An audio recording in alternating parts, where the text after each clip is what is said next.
We made it. We're here. We're mostly queer. We're here. It's Queer November. bitches. It's November 1st. Oh yeah, we walked down the bitches road. That's what we did. It's November 1st, so Merry Christmas.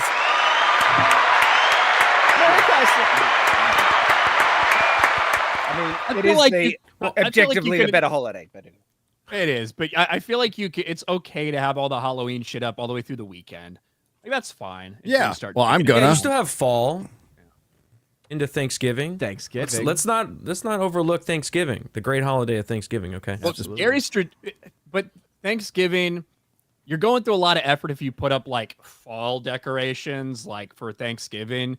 When most people are like, fuck that, I'm just going straight to the decoration-wise going to Christmas. Gary has it easy where basically most of his decorations qualify for both Halloween and Christmas. Yes. Nightmare Before, my wife's decorations. Let's be real about that. Yes. Yeah. But yeah, it makes it a lot easier. Well, that was branding genius, Nightmare Before Christmas. Come on. Like, Disney could just make money off that forever. Yeah. You see crap in that in Walgreens everywhere, and nobody gets tired of it. There was so much fucking Nightmare Before Christmas stuff out yesterday for Halloween. So much shit. Everybody was decorating with that. Yep. Hell yeah. But we're not going to talk about Nightmare Before Christmas because there's a lot to talk about today. Different nightmare. It's a different nightmare. It's one for Hollywood. This one that's over. Well, God, yes. Agatha ended, thankfully, to thunderous silence. It got me. They actually mimicked Velma by killing her off just to bring her back in the next one as a ghost. Like, what is even happening? I know. Here? Well, they ripped off a Doctor Who episode too. The whole Amy Pond stuff and the stuff in the room. It was terrible. Like we thought, it was agony all along, and we'll talk about it. But they really, really were proud of that song, dude.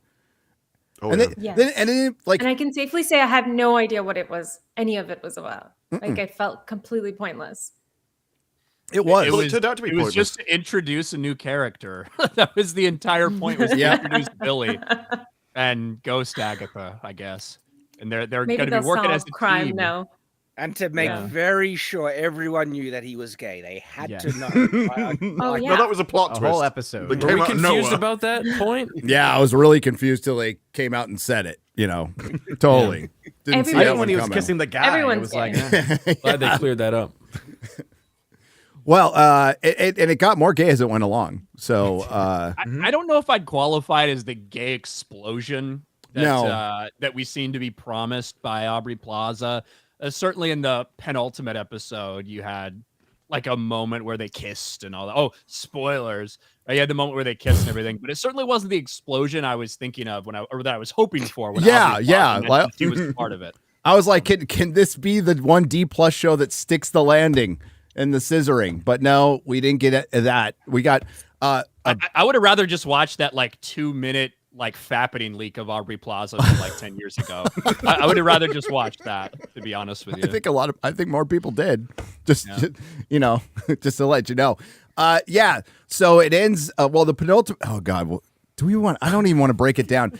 It is so fucking spoiler? dumb. Should I put the spoiler? No, just in case, I'm just trying to be the on top penultimate of episode. Like one fan somewhere. The penultimate episode ends, and you're like, "Well, the series should end there." And they do a whole flashback to explain what's like that she missed her kid, and it's not. It's like it is some of the worst writing I've ever seen. And the flashback episode, like halfway through, it catches up with the end of the previous episode, and then they sing some more.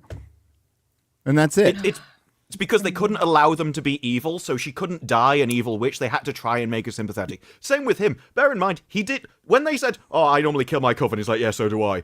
He literally murdered 2 people. He didn't know that they were going underground and going to survive or anything. So they had to come back with him and say, "Oh, I'm really sorry that I murdered these people." Right.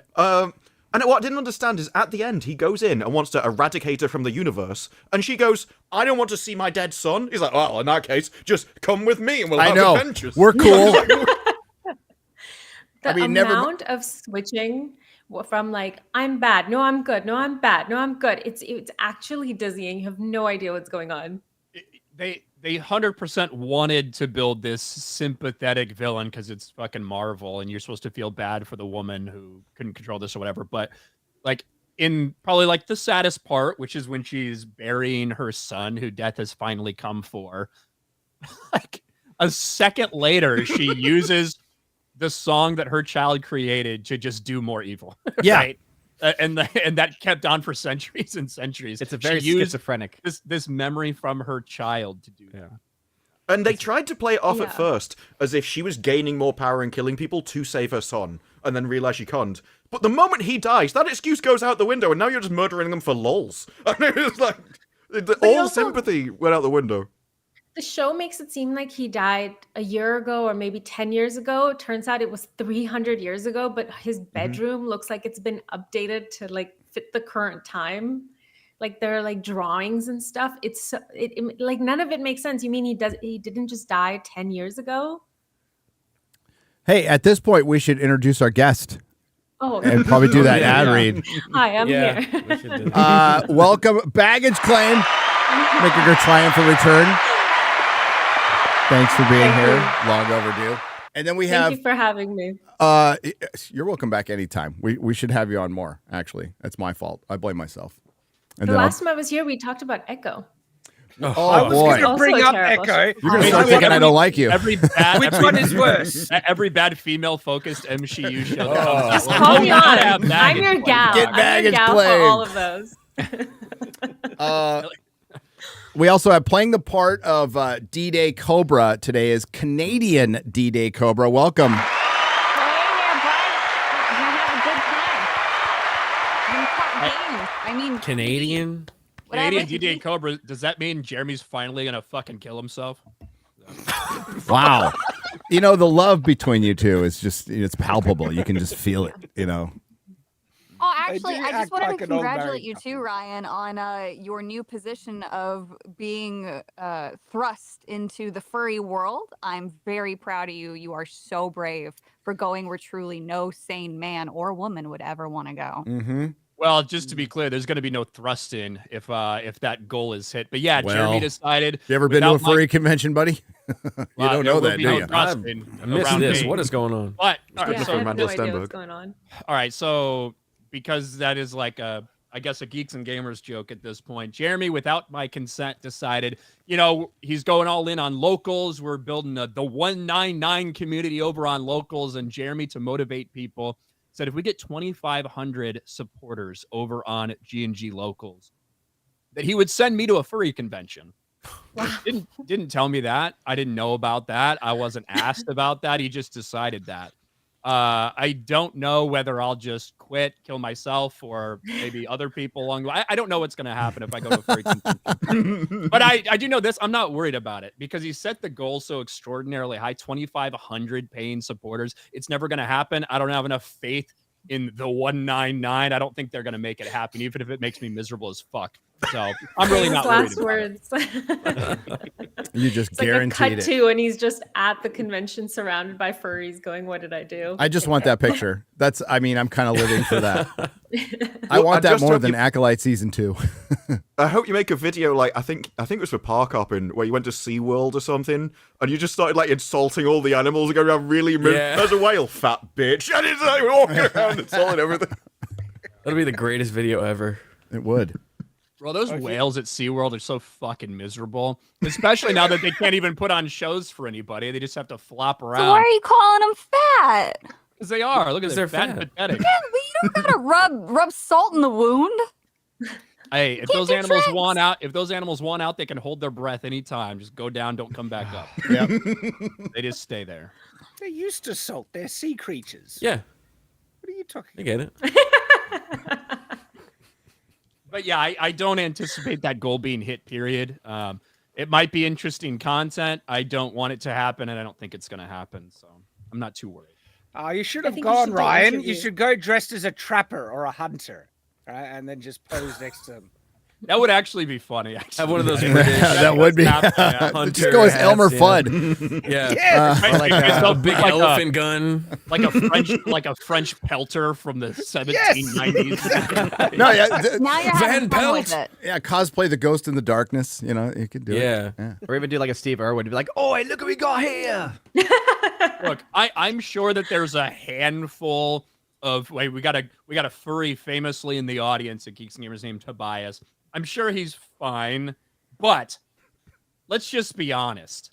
Like, your run-of-the-mill furry is probably like 25 to 50 more times likely to be a sexual offender or deviant of some sort, right? These people are freaks. They're weirdos. I don't want to go hang around them. I just don't. You don't want your free HIV screening? Oh, God. I thought you were just going to say you So don't where want to they get give you HIV for HIV. free. Yeah. You just Well, I mean, I'm all about spreading positivity, but not of that kind. It's the gift that keeps on You're giving. not just positive, you're HIV positive. positivity. this was. I have no way to transition into this. Well, and speaking of Got far furries, away from us. speaking of degenerate furries, here's a transition. Yeah. Being naked. I thought you were going to introduce Savvy when Thank that you. needed. Thank you. We did already, but this episode is sponsored by Be Naked. Be Naked. These days, it seems like society wants to turn men into soft furries. Tofu-eating cuddle machines, furries. Testosterone levels are tanking, everybody. And the world's pushing this weak hand-holding agenda. But if you're the kind of guy who would like to wrestle a bear, then rather wrestle a bear than sip a soy latte, you need naked organs. I don't know. I mean, I don't want is to that do my either of only those choice? things, I think. Can I not do Bears either? are dangerous. There's no in between. Yeah. I would want to live, but the wrestling, like. I'm gonna Yeah. sit there. It's not manly to want to wrestle a bear. It's stupid, but okay. This isn't some lab-made potion from the land of participation trophies. It's 100% pure bison organs, liver, kidney, heart. Oh, yes. Fava beans. The kind of stuff that put hair on your granddad's chest. Not World War II. Packed with B12, iron, and zinc. It's your antidote to low T. That's low testosterone. And all the nonsense out there. Keep your testosterone high and your masculinity unapologetic. Head over to BeNaked.com. Use code Nerdrotic and grab 50% off. Let's make being a man great again. What the hell is testosterone? You don't know testosterone? You're low in testosterone. You're low in testosterone. I said testosterone an ad read, and I just kind of stuck with it now. It's testosterone. Yeah, like testosterone. Like 6 weeks ago, he said testosterone on accident. Now he just keeps saying it. I do like on that website, it just says stop consuming bullshit. Yes, I agree. I agree. Have bull organs instead. It's like RFK is going to show up in that ad. He's Oh, yeah. punching a sea lion or something. Wrestling a bear. I took down that bear all by myself. I love RFK. Poor guy. My father. And I dumped it in Central Park. Yeah. So Agatha ended, thank God, and nobody cares. It didn't chart. Did it chart on Nielsen? It did. It's like number 10 in the originals. In originals. At like 300 minutes or something. And that was it. There. Was that the opening episode? Opening might have been Episodes? 400. The subsequent ones were around 300. This is a 2-episode finale, so which I believe is the first time they've done anything like that. So this is like It opened with 2 episodes. Right, but I don't think they've ever done a finale. Yeah. No. That's 2 okay. episodes. No. But this one is, which You I say don't know that why. nobody Maybe because cares. I don't really know why they felt they need to do a 2-episode finale. But hey, they did it. Maybe they'll boost they some wanted it watch out time. before Halloween. They wanted to boot. I mean, they knew nobody's going to watch this, right? And it's been said before, but as far as this is no Acolyte. Acolyte was on another level than this. This is, I think this is something far worse. This is apathy sinking in that nobody gives a fuck anymore because so much damage has been done. And that's where we're at. It's like Look where we started. Go back to where we started with superhero movies, but just look where Marvel started. This is the classic, how it started, how it's going. You can put that back up. Like nobody cares. Like why would you spend money, even though like it's clear that they spent less money on this. Half the fucking episodes were just in a studio, in a room. Most of them were. It was like a big bottle series, right? Which is like, so that is fine. Actually what they should be doing, right? If you're going to make something like this that is not going to be appealable to the masses, that is kind of after a specific demographic of, wine moms in LA, it should be not nearly as expensive as something like Loki or something that is supposed to be meant for a little bit broader audience, which is about the only positive thing you can say about Agatha. It truly is the cheapest project they've done, which I don't think we have any actual numbers, just that messaging has been out there. That this is one of the right projects that should be cheap as fuck. Absolutely. And that's fine. But then why don't you focus in on a character people give a shit about and would actually watch and maybe drive some subscribers? Yeah, that would be my. I know it's crazy to bring this up. So Rolling Stone, Ironheart. Yeah, Ironheart. We'll get to that. Ironheart. This is all old guards shit. Too. We'll get to that. We will get to Man. that. Oh, dude. We'll get to that as well. They keep trying to make that guy something, and he's not. Like the Morpheus he played Morpheus. He played Dr. Manhattan. He was Black Manta. None of these things have worked. They keep trying. Candyman. He was also in Candyman. They do seem to pick actors and basically try and tell you that you should like them by putting them in the wrong roles. In this, when you had, at the end in the last episode, when you had Catherine versus Joe Locke, that guy cannot carry anything. He's supposed to be big and intimidating, and he comes in, I'm supposed to be scared of that. There's no intimidation there. And to put him next to her as just acting ability, and she's owning the scene when he's the one that's supposed to be the intimidating, scary person, is entirely miscast. He's the little stick. Even so, at the end, he walks away from Agatha after everything. No, wait, I think that was at the end of the second to last episode. He walks out of the house, and has this like terrible little costume on that's like a derivative of his mother's costume, and he just looks so silly. He puts his little hood up, and he just looks like it's like a weird cosplay, but it's like low quality Halloween costume level. Just looks so bad. I even had to give him the affirmation when he like walks in there and she's like, "You look good," or whatever. I know. when he like lowers. Stop lying to that little boy. Everybody's lying to him. Yeah, and they're setting up a young Avengers, and this goes right into the Vision series too, which we could talk about. But Agatha all along broke the spell of MCU misses. By the way, Rolling Stone was sued successfully for falsely accusing person or people of rape, and also owned by the same company that owns Variety, Deadline, IndieWire, and Hollywood Reporter.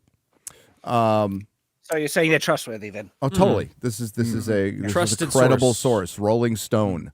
The Catherine Hahn led Wait, was that recent? What that was in 2015, 14, 15 when the rape thing? Yeah. Yeah, they did a whole article and then they got sued because it was bullshit. So wow. Okay. Yep. Who hasn't published an article falsely accusing someone of rape? Well, I mean, they are kind of racking up a body count on that, The Catherine Hahn led series worked as a proper TV show rather than a chopped up movie, and harks back to comics Giant's most successful project for the small screen, WandaVision. WandaVision wasn't their most successful show. Yeah, that would be Loki. That would be Loki. You Really? dipshits. Yes. Yeah, Loki, viewer-wise, dominated. But there should be a little bit of a caveat because, well, I guess Loki didn't premiere that long after WandaVision, but WandaVision was one of the first things that was on Disney+. It was like Mandalorian and then WandaVision. And then WandaVision, right? Yeah. And then Loki came a little while after that. God, has it been like 40 years already? Mm-hmm. Jesus. God. It has? Mm-hmm. Wow. Something like that. Yeah. Starting out, well, they started out Disney Plus with The Mandalorian, and then their second thing is WandaVision. What a dumb move. But there you go. For a show where the power of witches circles was so prominent, Agatha all along felt like an appropriately full circle moment for the Marvel Cinematic Universe. It was a direct sequel to the very first MCU show that debuted on D+, that comparatively to the amount of people who watched the movies, very few people watched, very small percentage. And that was one of the more successful ones. WandaVision, with the return of creator Jack Schaefer, who didn't know who Mephisto was, but managed to look it up on Wikipedia and get a name drop him in this series. And various WandaVision supporting characters beyond Catherine Hahn as Agatha herself. And it arrives at a moment when Marvel Studios boss Kevin Feige is said to be drastically pulling back on the sheer tonnage of the MCU output. I mean...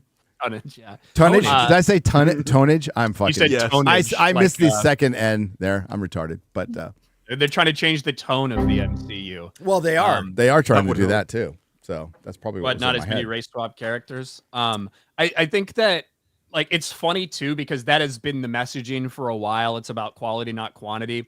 We know they've had a lot of shit piled up that is supposed to come out. It looks like they're pushing all that out next year, like Wonder Man, like Ironheart, like Black Captain America. These projects have been in the works for a long ass time. But it's funny that they say that, yet next year they have like 9 MCU projects that are coming out just in 2025. That is, and like you said, it's a holdover, and we'll get to it. We got the sizzle reel, and one of them looks good. The rest don't, but one of them looks good. But calling this series a success, I mean, because they finished, is it a participation trophy with this?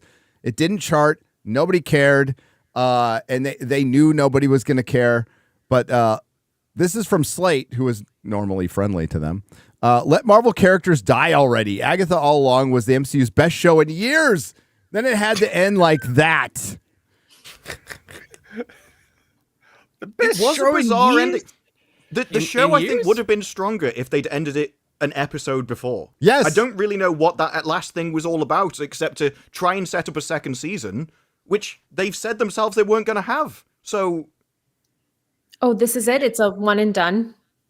It is. Yeah. But like Gary mentioned, though, and even with the entire idea of him finding his brother in the second to last episode and walking through the doors, there is also a Vision series that is set to come up that is going to involve both the boys. So I do think that's what this is kind of setting the stage for. It's ironic that the Rolling Stone article said, "Oh, it comes full circle." This whole show came full circle because it was fucking meaningless. Yes. At the end of the day, it was very circular. Like it's okay. I guess Agatha's dead, but she's still very much alive and for all intents and purposes. Like her influence, who things she's going to be able to manipulate. She's probably going to find a way to get her body back at some point. I agree with this article. Let people fucking die, especially dog shit characters. Yeah. Characters like Agatha that nobody cares about, that doesn't look anything like the Agatha in the comic books. And you know, we'll get to, there's a big article that came out from Variety about, you know, superhero burnout. We can get into that conversation. But ultimately, if you gave people characters they cared about that actually looked like they did in the comics, that's your proving ground. It tests out the success of like your character. So all these characters that were really, I've said it before, DC, Marvel, it's about 4 or 5 characters that push the brand, period. And Marvel doesn't even have rights to their biggest character. But it's, you know, Spider-Man, X-Men, even before Iron Man and Captain America weren't top tier. They were B characters. They turned them into A characters, which was phenomenal. And then they killed them. You know? So it's really not rocket science. There wouldn't be superhero fatigue if you gave people, more Captain America. Like that's what they want to see from Marvel. They want to see Iron Man. They want to see Captain America. They don't want to see Thor get cucked. They don't want to see stupid fucking Birkenstock wearing Hulk. You know, and it's been ripped of all the masculinity, and then you get this basically MCU in its final form, and nobody watched it. Nobody cared, and now they're having to desperately bring back Robert Downey Jr. I saw on Geeks and Gamers Daily, somebody said we were championing some 60-year-old Dr. Doom, Ryan. And I'm like... Yeah, like what? I don't know if I'm supposed to say that. I don't know. The thing... To bring back those characters, though, like from the comic books, you'd have to have all of the writers, the creators, and everyone else to get over their own egos, because they'd have to give you the product that somebody else has already made. So they could not put their own spin on it. So they could not make it their own. They would have to realize that they're subservient to somebody else's work. And Hollywood doesn't seem to be able to do that at the moment. They're all way too egotistical, way up their own asses. They all think they're going to make the next Shakespearean quote in the next TV series that everyone's going to remember forever. And you kind of need somebody in charge that's just going to put them in their place and tell them, no, you have to do this. You do not get the freedom to do what you want to do. Yeah, they don't have any proper leadership. And then all of the storytelling lacks any form of stakes. Like back with the original Iron Man, you were rooting for him because there was a chance he could lose. If you know for a fact that the characters are just going to be fine in the end, or now that we have the stupid multiverse thing, nobody cares. Oh, Iron Man died in this one. We'll just bring him back because he comes from a different universe because we need him because our creativity can't write anything new or compelling. That's lazy. It's sad. And the only fatigue comes from the lack of stakes. And the And that's multiverse just makes it more and more complicated. You have no idea. You almost have like no idea what's going on. And I felt the same with Agatha, is that I didn't understand what any of the powers were. I didn't understand what the stakes were. I didn't understand what the rules were. And you're on this road. It just felt more and more confusing. And then suddenly the road is over and you actually feel like you have no answers. And I think what Ryan was saying is that it was just meant to introduce a new character. That was the whole point of this, 10 episodes? I forget how many there were. It was 9. Thank God there wasn't 10. Too many. But the character that it's introducing was the worst one out of the entire show. I would take any of the other actual witches rather than him in their own TV series. A few of them, by the time it killed them in their final episode, actually was the best of their storytelling, that it immediately killed them off. Every time it was like, oh, look at this character, you like this guy? Oh, they're dead now. And so we were left with the one guy, which at no point had they ever made me like him. He'd been evil the way along, he'd been killing his own coven, and even at the end, he didn't get any kind of redemption. He was like, yeah, we'll just sign up with evil and kill each other, that'll be fine. He specifically said, literally 2 minutes before, he said, I'm nothing like you. I don't want to join forces with you. And then she just says, oh, I don't want to see my son. And she says, let's join forces. He's like, yeah, that sounds good. And why doesn't she want to see her son? That actually did not, I don't know if it made sense to anybody else, but it didn't make sense to me. I think that her son was like, why are we killing witches? We shouldn't be killing witches. Her son was very much against it. And I think probably the simple idea that she used her son in their memory in the song that was special to them to go on and kill witches for centuries is probably one of the things one of the reasons that she doesn't want to, actually have to face him. That's my guess, but I don't fucking know. And it's also one of the reasons, like, it makes it hard to give a shit about that character. She was just an awful character. We're supposed to follow her. And, like, there's the Penguin out there who's a bad guy, but he's still charming and engaging. Agatha is just an unlikable, annoying character that they centered an entire TV show around, which ended up being just introducing another character. Well, and that's kind of the interesting thing is right now, despite I agree with the point you made, Jeremy, or not Jeremy, my God, that is the most offensive thing that is the most offensive thing I've ever called Gary in my entire life. We're going to have talk after the show. I've used slurs. I've used slurs that are not allowed on YouTube. But that is the worst thing I've ever said about it. I will apologize for that. But what the point you made about, people want to see these big time characters, it's true. But Penguin is a great example of, even if you don't have these top tier characters, even if you have side characters, a villain in Penguin who pretty much everyone is familiar with, but I don't think there's a ton of people out there like diehard Penguin fans, right? Mm-hmm. And they're making a show surrounding that's incredibly compelling because it's well written. They could have done the same thing for Agatha, even with it being a character that people aren't really that invested in. But the writing's we're talking about different levels. We're talking about PhD versus kindergarten. Well, that's what Blade was. Nobody knew who Blade was, but nobody knew it was a Marvel character. And the acting was so terrible. The writing was terrible. The acting, I think Catherine Hahn did a good job, but in that way, she kind of dominated a lot of the scenes. And some of the side witches were good actresses too. But my God, Aubrey Plaza needs to stop being cast in things, because there's one thing she can do. She can do the sarcastic, sort of almost stony. Deadpan, yeah. She can do that well. In this last episode, I think it was in the second to last episode, she had to show vulnerability, and she's hurt. She's hurt because of something Agatha says to her. And it was like she was making every attempt in her bone to act that out, and it looked so it was so bad. It was really bad.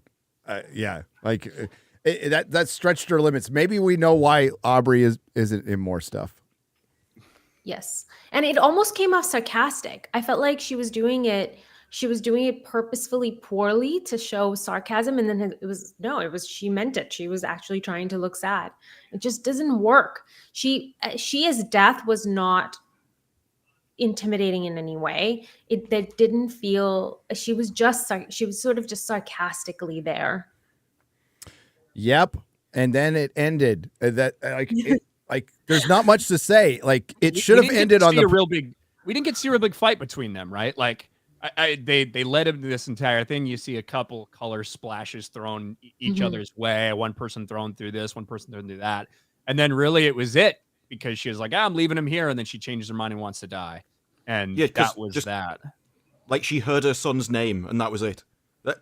People will switch on a Save dime. Martha. They are fully committed to murdering you. Steve! Oh, okay then. Yeah, I'm done. That's a good point, Disparu. That's exactly what happened. And if you kiss Death, apparently you die. I don't fucking know. But even worth the risk. Death is just standing there on the side while Agatha's getting her powers back. Why isn't Death trying to stop that?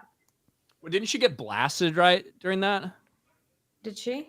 Okay. Like, he came in and fucking blasted her to this. Like, something happened, and like he comes in, she gets blasted away, and he comes hovering down. And this is what I get for watching the show while also doing my hair at the same time. That's how most people watch the show, I feel. I did it too. That or ironing. So the question, which is worse, Agatha or Echo? Echo. I would say Echo. Yeah, I'm going with Echo. Echo was longer, wasn't it? So, 10 more episodes? Echo did more damage to a character. That's the only thing. The reason Echo's worse is because there's one character that we actually cared about that's in it, right? And that's Kingpin and kind of what they did to Kingpin. Whereas Agatha, nobody cares about any of these characters that are involved in this show. So I guess that for me would be the song. I would rather watch I feel like Echo at least had some like the fight scenes and the action sequences, they were poorly done. But at least to me, that's the type of show that I would rather. That's the type of show that I would rather watch than this one that is like an off-Broadway production. Yeah, dinner theater. It was fucking dinner theater for Marvel, and I'm glad they. I'd love to hear the budget, because even if it was like 90 million or 100 million, you'd be like, "What? Where in the hell did that go?" Plastic surgery, probably. Yeah. Well, that makes sense. Like, if people are doing coke and they're trying to launder their coke money, that at least makes logical sense to me. And I would respect that to a degree. Yeah, I would respect it more than what they're doing now. You know, but yeah, that last episode was an epilogue, dude. It's like it was like, what the hell was this? I'm like, where are they gonna go? Oh, she's a ghost, and now they're gonna go find Tommy. Not only was it an epilogue, it basically explained the entire series. It's just like, okay, that was fucking stupid. That's bad writing right there. It should have unfolded throughout the entire series rather than knowing your audience. By the way, in case you're confused, here's what really happened. It's knowing your audience. They're all hungover from the boxed wine, and they probably don't remember any of it. So they have to just recap the series. I remember that. They've got to feed all their cats. You know, it just... It almost feels as if it was written afterwards, because the one before did finish the entire series. And then this was just like, it was an after credit scene that dragged on for 40 minutes. Yeah, 40 minutes. Like, oh, look what you're going to get in the future. And another thing that's become a Disney thing is there's, it's very drawn out scenes.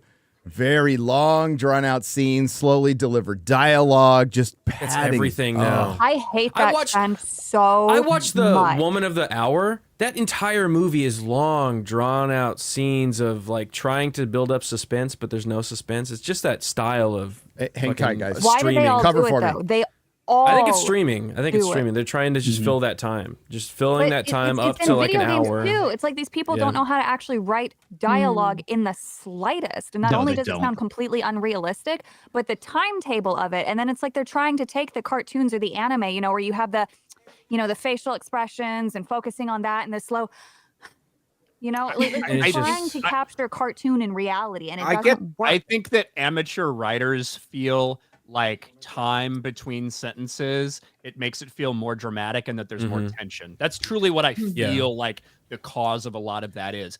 The problem is if the characters aren't saying anything of note or if it's not being written well, if it's not well written dialogue, then it doesn't matter if somebody crypts back right away or if you take 5 minutes before the next line. It's gonna feel shitty. Well, It go also back to feels Penguin. Go back like- to Penguin. When she walks in the room after they say you need to go to, you need to leave the country, you need to flee, or we're gonna kill you. She walks in the room. Nobody says anything.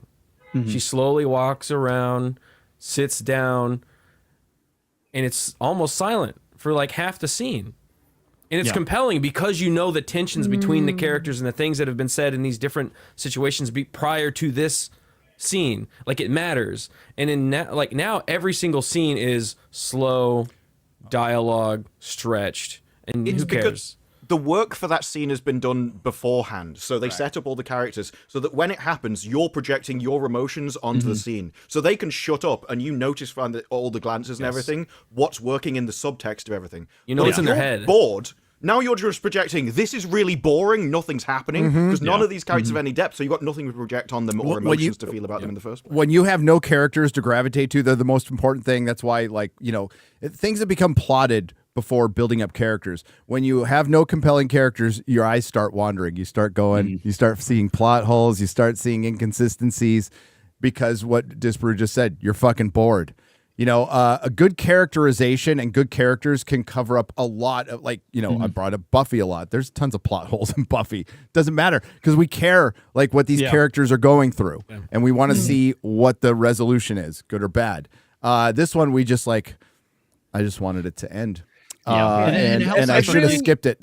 Just And it helps that completely. the actress that plays Sophia Falcone is great. She's not a plank of wood. She can convey emotions even without even saying anything, and She's hot. that really adds to the tension. Yeah. Yeah, if she could just never say anything and sit on my face, and I'd be happy. It really Yeah, feels she has that like, presence. She actually she has has presence. presence in the room. No, she has it feels like- gravitas, and that's what Savvy was Baggage Claim was talking about. Aubrey Plaza has a charisma, but it's a shtick with her. It's nihilism, deadpan humor. Sophia, which I appreciate. well, she's hot too. Don't get me wrong, and she was really good in Legion. In Legion, that role fit her in the first two seasons. She was great in Legion, not in this.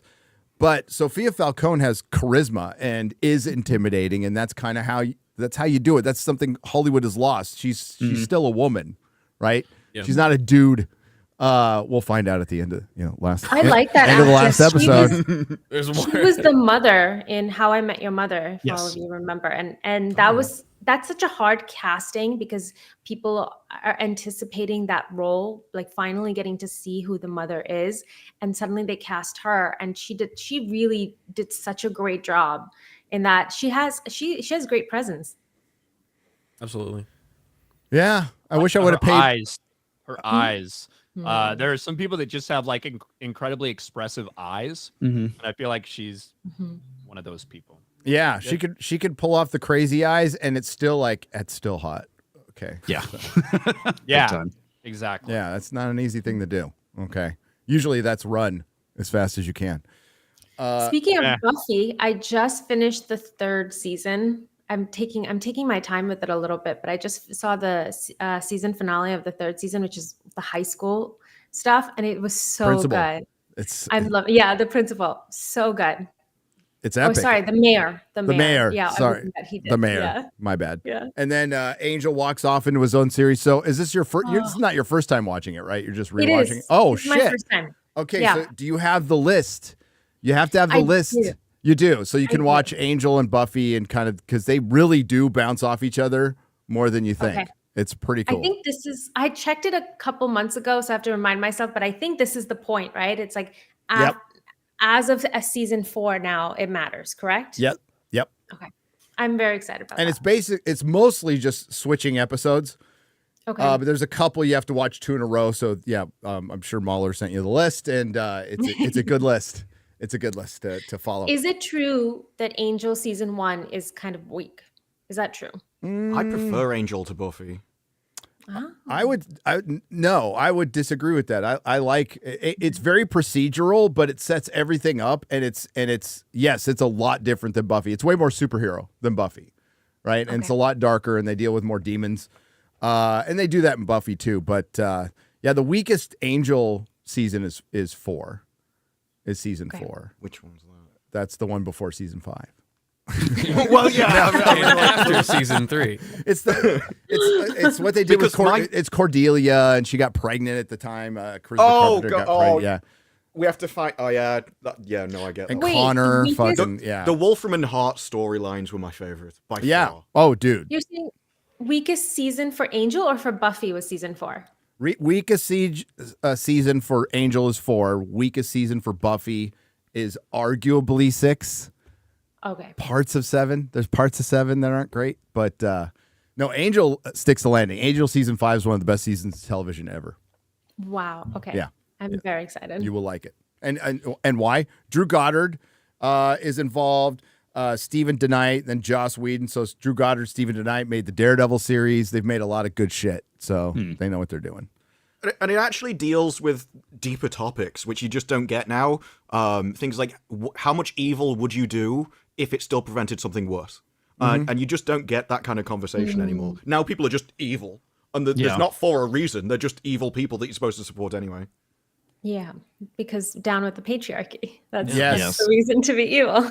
Well, it seems like once the patriarchy leaves, everyone just turns evil. So, you know. I know. Yeah. So it kind of makes a great argument for the patriarchy. That's the weird Call thing. evil good.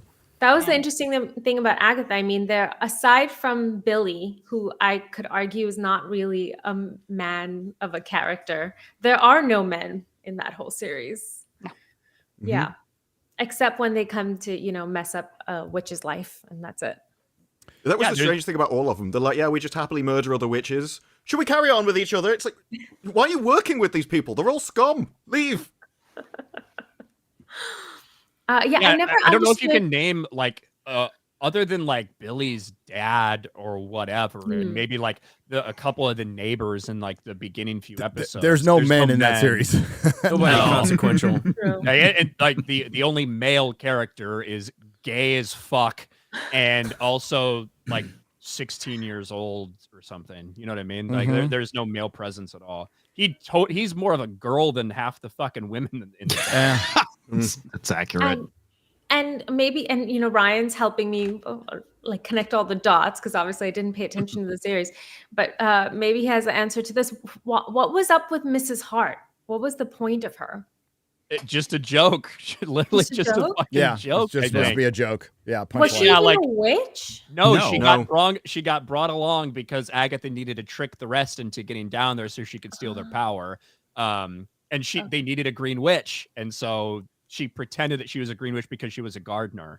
And and it worked for a little bit till she broke her fucking neck. And then it was just a running joke about who throughout the rest of the show. Yeah, it was funny. They really liked that joke though, as much as they liked the song that they kept repeating over and over again. And it was funny. People. This whole show was spun off from a fucking song. It was Agatha all along, which I don't think it shows up once in the damn show, which I'm fine with. But and still the message of the series, though. Like, she literally set everything up right from the start. Mrs. Hart would have been fine because the Witch's Road was never actually real. So, ironically, she would have been the only one that survived rather than the first to die if Billy hadn't gone along and murdered her for no reason whatsoever. Right. So Billy is the one who actually created the whole road, right? From his That's right. Yeah. And I would actually say, in terms of Billy should feel responsible for their deaths. I don't feel like he murdered them, right? Like, because that does require some intention behind it. I don't think he ever meant to kill anybody. Like, but he did. Well, the three in the middle, road, they accidentally survived, but he did intend to kill them. He did intend to kill Agatha and the other two witches that were alive when he threw them into the mud. Because at that point, he had no idea that wouldn't have killed them. He just thought he was drowning them, presumably. Yeah, and that moment, I suppose, yeah.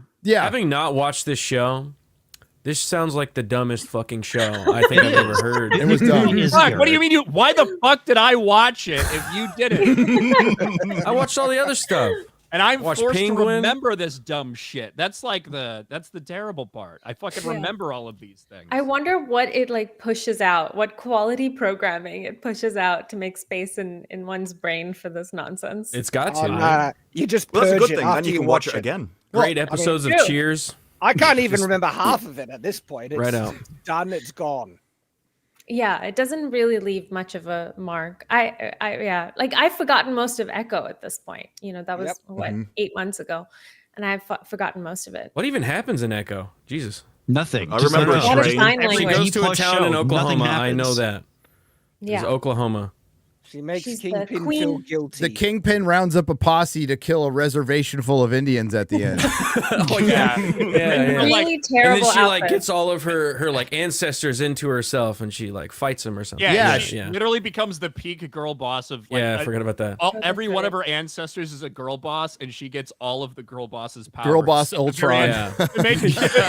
Yeah. to make Kingpin Sure. cry. To make Kingpin like, fucking cry. Yeah. Cry. And then, Oh, yeah. He was only Which nobody ever asked toxically for. masculine because of his Nobody. childhood.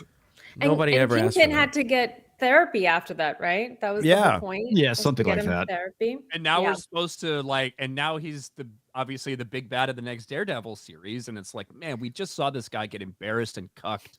Yeah. Twice. Wouldn't it have been better if Echo ended with Kingpin murdering every single Yes. Indian at Yes. the rally, and like you really felt like it was a massive pile of shit to set up him as the villain for Daredevil? Wouldn't that have been great? Would have made more sense, that's for sure. By them neutering him, though, it makes me not want to watch Daredevil because I have no faith in them. The trailer looks good. I understand that they made a bunch of changes, but I'm not touching it with a 10-foot pole. And I loved the Netflix series. Everybody, I guarantee everybody here did, everybody watching did. It Yep. was so well done. You felt fear looking at him and then seeing Kingpin and Echo get literally fucking neutered and cry. I don't want to see that man cry. I want to see him take his bare hands and crush someone's skull so slowly that the brain slowly pops up out of the cracks and everything oozes out around him. And he's just got this calm expression of serene serendipity because he's solved another problem. Yes. That We're was not very gonna get good. that. That was very Yeah. descriptive, Savvy. Do you think about this a lot? Yeah, sometimes. Should write a show But she's right. called Daredevil. You should. Like the thing with Daredevil is they scrapped a lot of shit. They brought in people who had previously worked on it to kind of make it more like what people expect it to be. And when I watched the little bit of the trailer, it's like, okay, there's like 20 fucking seconds. All right. Yeah. But it's impossible to view Daredevil born again, reborn, reincarnated again. It's impossible to watch it and not be like, God, this is still connected to what they did to him in She-Hulk. This is connected to the Kingpin that got embarrassed by Kate Bishop and now Echo. So it's carrying all the baggage of all of that. Let's not forget. How many people here saw Hawkeye? Me? Okay. A lot of people saw Hawkeye. So you remember at the end of Hawkeye when he got his ass kicked by Kate Oh, yeah. Bishop Yeah. And Echo. and Echo. Yeah. Echo kicked Hawkeye's And- ass, and then little Florence Pugh kicked Hawkeye's ass after that. Yep.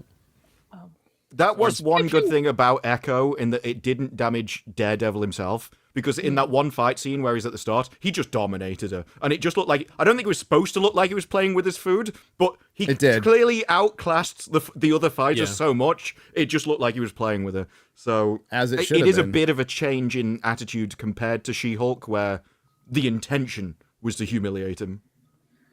Yeah, and and it's hard to go back from all that. As Ryan said, we remember it. Remember there was that rumor that they were going to erase the Disney trilogy, and but the problem is, like, even if they did that, we saw it. We saw what happened. Like, you've done damage, and I don't know how you come back from it. They're trying though. They filmed full episodes of Daredevil that they shit canned, and went back to the drawing board, which was smart. And apparently, Savvy, there is a scene where Kingpin squeezes a guy's head and pops it like a zit. And you know what? I'm not going to reward them with my money. There They you did go. the damage. You don't get to bring in somebody base to try to save yourself for a few extra bucks because you're still a shit can company who shits on everybody else and tries to say, okay, we'll give the chuds one thing that you like, but here's a bunch of girl bosses, and if you don't like them, then you're just a bunch of sexist bigots. No. I'm done playing nice. You're not going to give me one thing that I like in exchange for all this other shit. Be gone.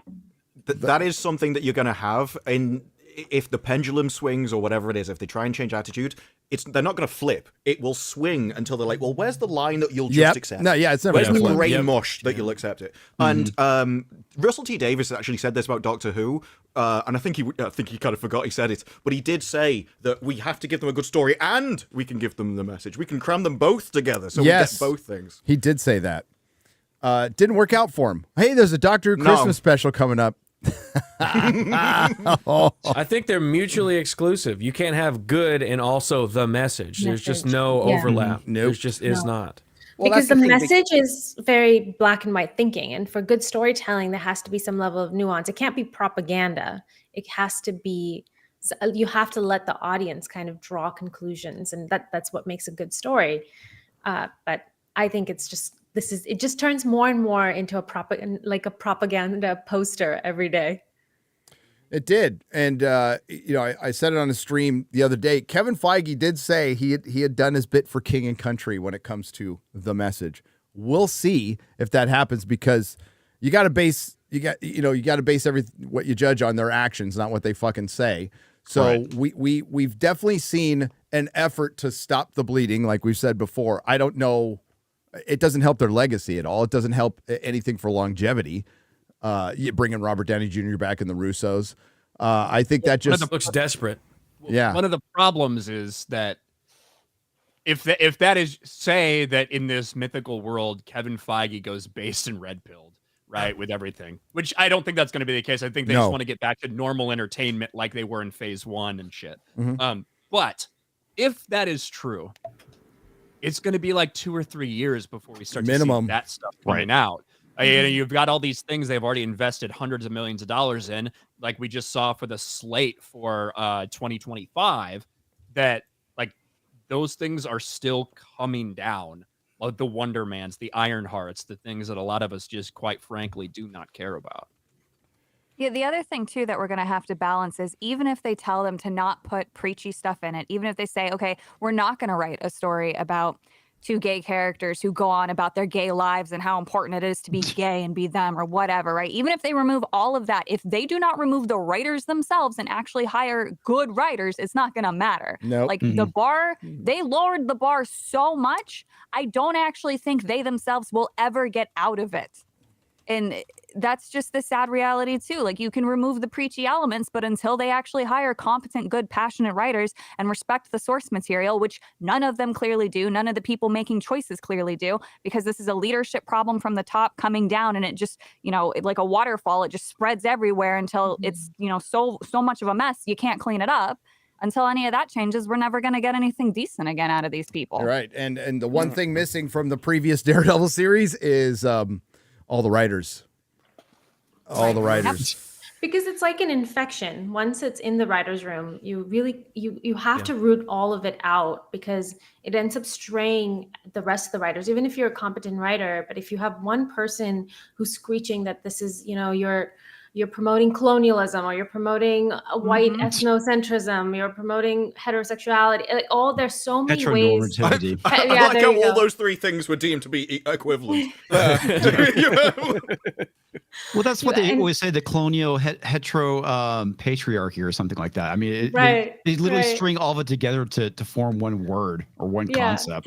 They try to sound like a scholar when the best that they've got on their side is a gender studies individual who can only grift from the government and constantly switch up whatever topic they can get funding for from whatever bullshit program. They've got nothing. They don't know what words mean. And then when they do try to come up with a new word, they don't realize it's a word that has an established definition. And then when people call them out, what do? They cry and kick and scream and say, well, you're just a bigot. It always comes back to that.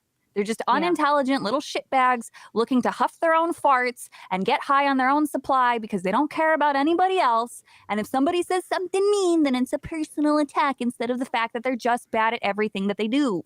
Yeah, one thing they haven't picked up on yet is the fact that calling somebody a bigot doesn't work anymore. Because like 3-4 years ago, that would basically kill the conversation because it would put somebody in a defensive position. Now, everyone's like, I don't fucking care what you call me.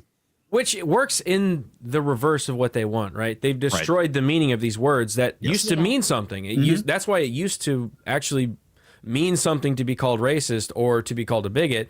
Because we all believed, those are bad things. Now you said it so many times. It was a serious accusation. It's been said so many times that it means nothing, and you just laugh at it now. Yeah, they weaponize compassion because the average person does not want to do anything to elicit that kind of response from somebody, but they've done it now for so long, like a toddler that's not getting punished, that you just don't care anymore and say, okay, I'm a bigot. Now refute what I said. And then they can't. And they're like, well, you're just a big meanie pant person, and I'm just going to keep calling you names. Okay, refute the point. And then they make a fool out of themselves because they can't. Everyone's done with it. So I recently posted a video talking about freedom of speech, and one person didn't agree with some of the things I said, and their response was not to say like, I don't agree with this, nothing like that. It was something like, oh, you're obviously a Russian agent. And it's so ridiculous. I responded to this person, even though it's not a good idea to do so, but like I responded and I said, do you realize how little that makes sense? I'm arguing for freedom of speech, and you're saying I'm a Russian agent. Like, at least think for 2 minutes about how you're trying to rebut against someone's argument. Just think for 2 minutes and come up with a better answer than Russian agent. Well, ideology is a hell of a drug. That's the issue. Baggage claim, you look distinctly Russian to me. Yeah. What you should have done is just record yourself and go, Nostrovia, comrade.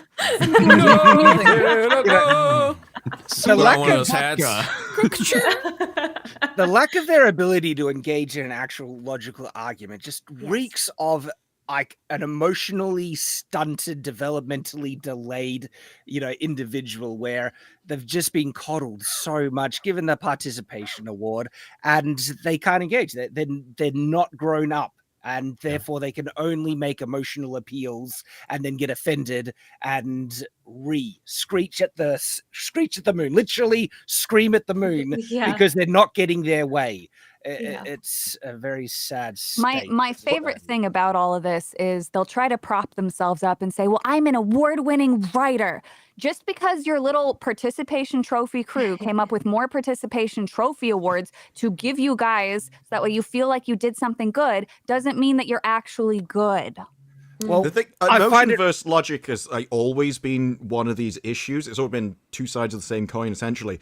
And their ideology is based around, I need to be happy all of the time. It doesn't matter whether I'm against reality. My feelings matter more than reality. And so this is why... No discomfort at any point. Yes. You can't insult me. You can't comment on me or anything else. If you offend me, that's you need a change. It's not my own issues. And I have a right to not be offended. Therefore, I can take away your rights to speech because it's offending my rights to be safe. And they conflate it because they think offense and safety, I hear it's like...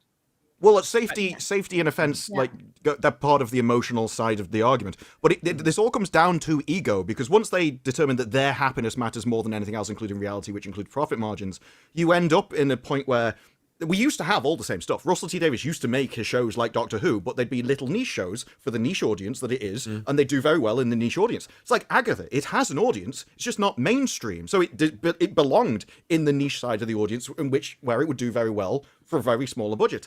But now, because they think they matter more than anybody else, their tastes matter more than anybody else. And so if you fill your entire company full of people with niche tastes, you end up with every show being for a niche audience and nothing successful, even your mainstream things which have massive budgets, which need to appeal to the majority. And so they need to split back what that is. So they have their niche stuff with small budgets and the mainstream, which has all of the normal things in society, all of the backbones of society and the foundational values of society. Well, you get what the Hollywood industry is right now, crumbling. It's completely falling apart because they bet all on that niche being the general population, and it just didn't pan out that way. Well, the thing is, when you look at something like Agatha, there's probably a decent amount of crossover between the target audience for Agatha and the target audience for something like Barbie, right? So why does Barbie go on to make $1.5 billion and Agatha's like forgettable as fuck? It's because Barbie's they had feminine. yes, but they had this misconception that because there's a bunch of women out there that will pay and go support some of these things. They had this misconception that just because that audience may exist, that they could convert them to watch something they're not interested in. And that is Marvel, that is Star Wars, that is Lord of the Rings. And I don't mean all women, certainly, but I'm just talking about in generalities. So like, that's the misconception that they had when they tried to turn all of these traditional male properties into feminist propaganda. Yeah. Yes. On top of that, because Barbie's more culturally relevant to women than Agatha is. Yeah, but what I mean, to Ryan's point, you were going against the grain. You were going like women like this stuff anyway, and they liked it the way it was. And they thought, well, if for one, the industry that loves to call their own audience sexist sees women in a very general way. They must all think like this. They must all be swilling box wine and surrounded by cats. They don't like masculinity. They hate men. And that's what they've been pushing in a male brand, in a male-dominated brand that will always be male-dominated. That's just the way it is. And you went against the trend. So they started, it's huffing their own farts. They started believing their own marketing. They started believing stuff that just wasn't true. They lied to themselves so long that it became a shock eventually when something that's such an obvious failure, like Acolyte, fails. And how could this fail? This is everything we wanted it to be. This is what we planned for the world, instead of reacting to a trend, because that's what Hollywood does. Hollywood is where trends go to die. They react to trends. They do not create them. Very rarely. And if they do, it's some auteur. It's not going to be in some tentpole production, right? I mean, the stuff that they're coming out with is just amazingly bad, that it just shows how much of a bubble that they're in. I can't believe that they think, this will be appealing to a large audience, and they're gauging it because it appeals to them, but they actually think so many people in the world are like them when they're not. You people are the minority in terms of what you like here. Well, they've been made to feel that way because of their terminal onlineness. If you go onto one of these stupid posts and it's got one of their little buzzword messages and they see, 100,000 likes on it, they're like, yeah, there's definitely 100,000 of us right here, right now on the click for this little account that doesn't even have 500 follows, without critically thinking about how bot engagement works. I'm not saying that the original poster necessarily bots their stuff, but every single, thing that catches on excessively quickly like that usually has bot activity. And then, of course, it's people with multiple accounts. And it's just a chain reaction. And they think that they're bigger than they are when they don't even. So Twitter, if we just use Twitter as our sample size, less than 10% of the entire global population is on Twitter, right? It's about roughly 8, but we're going to round up to 10 just for numbers' sake. If 1% of the world is supposedly part of that community, even less than that is on Twitter.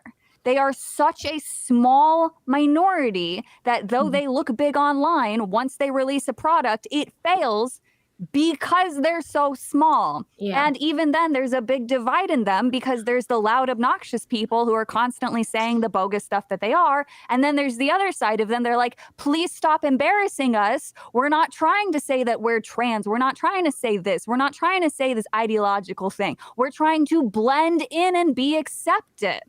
Yeah, so they do themselves a disservice by acting the way that they do, and actually make people hate them more by acting like children. Yeah, they also don't spend money either. That's the other big problem. Yeah. Speaking of, why was then Barbie so successful? Because it was very feminine, but it was in a lot of ways pushing the same kind of message, which is patriarchy bad, women great. And I think from that perspective, a Barbie was like a party you go to on a Friday night.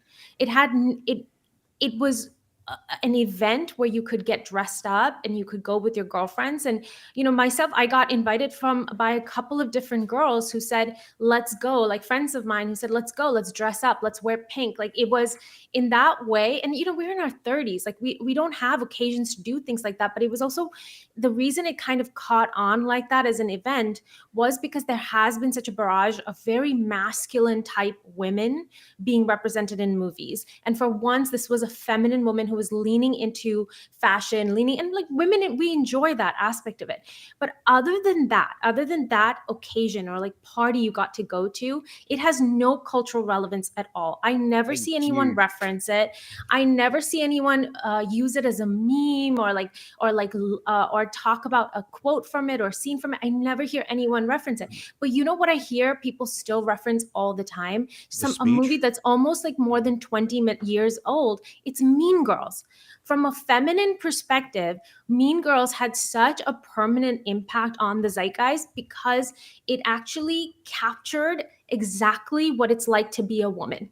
That there are aspects of you that are positive and there are aspects of you that can be really negative. And we all know a woman who's a bully like Regina George. And we all know women who can be like minions to a bully like Regina George. We've all experienced that in high school, or maybe some of us were the bullies or whatever, or were the minions, whatever. But it captured a reality of life, of humanity from like a female perspective that other movies just haven't, and that Barbie didn't. Barbie has an unrealistic presentation of what it means to be a woman, and that's why it's not gonna survive past that party experience. I mean, I'm so glad you brought up some of this stuff, because the more I think about Barbie, the more pissed off I get with this friggin' vile film.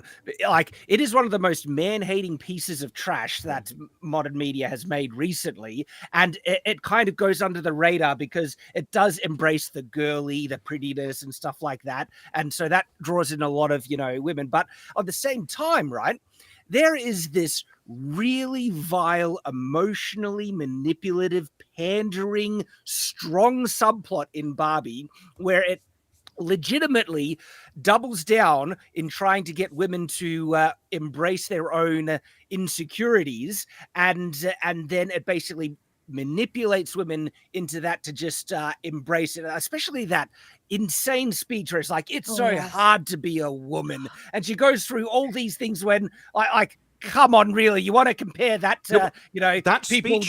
That speech was the difference between Barbie and Agatha. You had Barbie where it's like, oh, dress up and be feminine. But then they were like, but there's also this thing. You've got to be strong. You've got to be this. You've got to do this. You've got to go out on a career. You can't just have kids. And it was like, we want to be this, but we keep being told we're this. If anything, that was complaining about the other half of the Barbie movie, but also all the other shows which have been pushed. This is why Barbie is still mainstream, because it presented a feminine image, but it still had all the values of the other stuff. So a lot of people watched it. If you didn't think about the values, you just got all the pink and everything, and you went through and never really thought about it.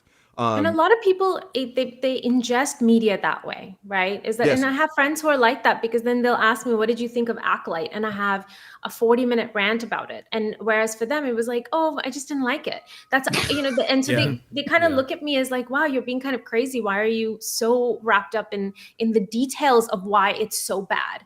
But I think that it's just because this is our job. This is what we sit and think about, is that what it's about makes how does it make you feel? Bad? Yeah. Rather than what did you think about it. So they felt good watching it, so they liked it. And that was I think the majority of audiences are that way. They just absorb it and go, I didn't like it, move on. Yeah.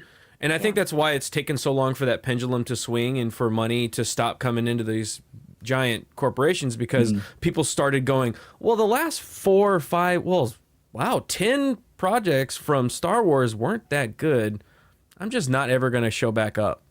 And that's what you're going to get. That's that's where we are right now. And a lot of them don't understand why it's bad either. Exactly. And they don't need to. If they just know it's bad. People have a job, they have kids to feed, they've got stuff to do, and they're just trying to watch a movie. Well, that's the customer you need to be the most concerned about. There's going to be the ones who are upset, who are going to write letters or emails or make videos. And then the vast majority is, I'm just going to walk away, and I'm not even going to tell you why. Right. And that's what's happened a lot. And it's because they started believing, they started believing their own hype. They started believing all their own marketing, and they weren't looking at reality. like Jonathan Majors Kang, it was said, well, we went ahead with him as the big bad because he was so popular from Loki. It's like, where did you get that from? Right. It's a bullshit excuse. What metric? are It you is a looking bullshit at? excuse, but like seriously, you said that out loud. There must have been some data or something. No, I think it's the journalists. it's well, Disney made that decision. That was their decision to move with Kang as the big bad in Phase 4 is because of his popularity in something, and that's like ridiculous.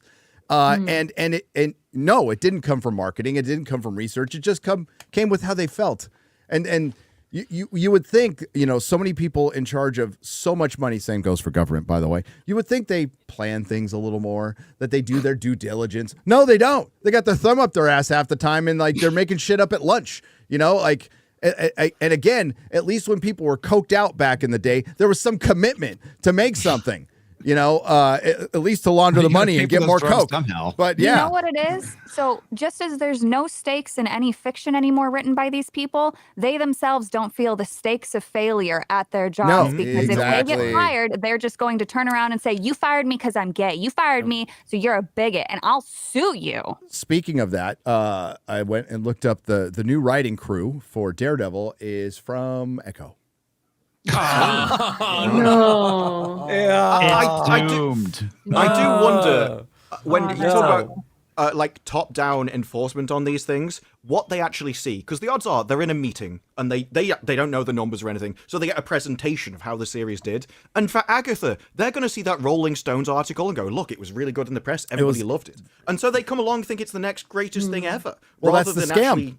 That's the scam, Disparu, is these entertainment magazines, back in the day, Disparu, they used to report on shit. They actually did.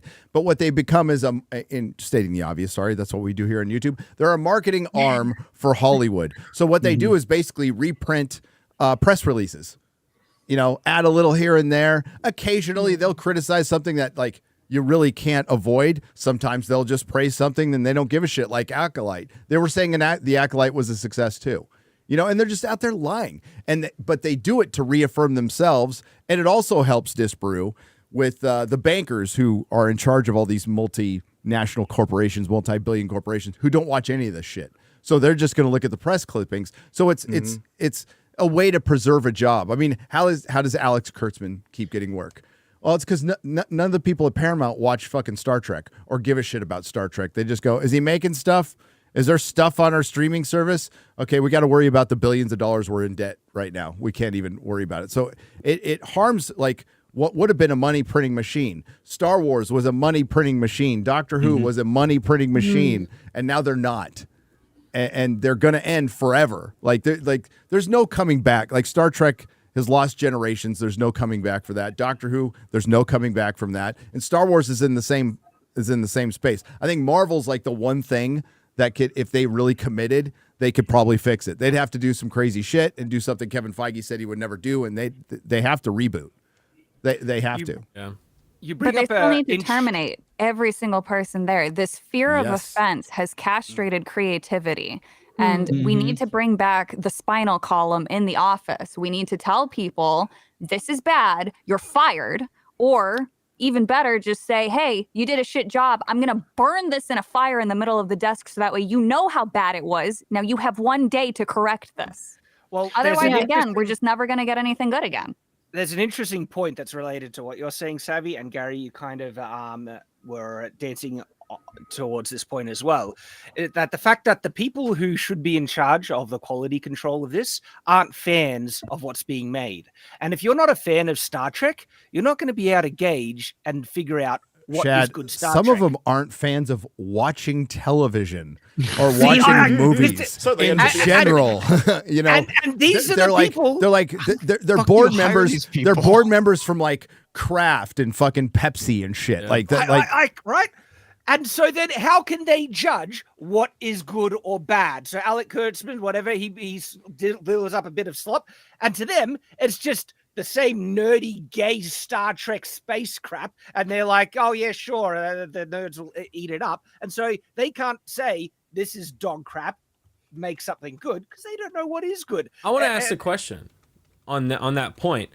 we didn't used to have executives and producers that were fans of Star Trek and Star Wars and all this stuff, but we still got good stories. So what is the difference between now and then? They were Oh, professional. that's easy. Well, That's the Star- HR department. Well, I mean, that's also listen. Star Wars is like a completely different animal. Yeah. Because this is something which is so ironic that George Lucas ends up selling to Disney of all places. Oh, jeez. But The white this was slavers. something that was completely and totally controlled by George, right? By the person who created it.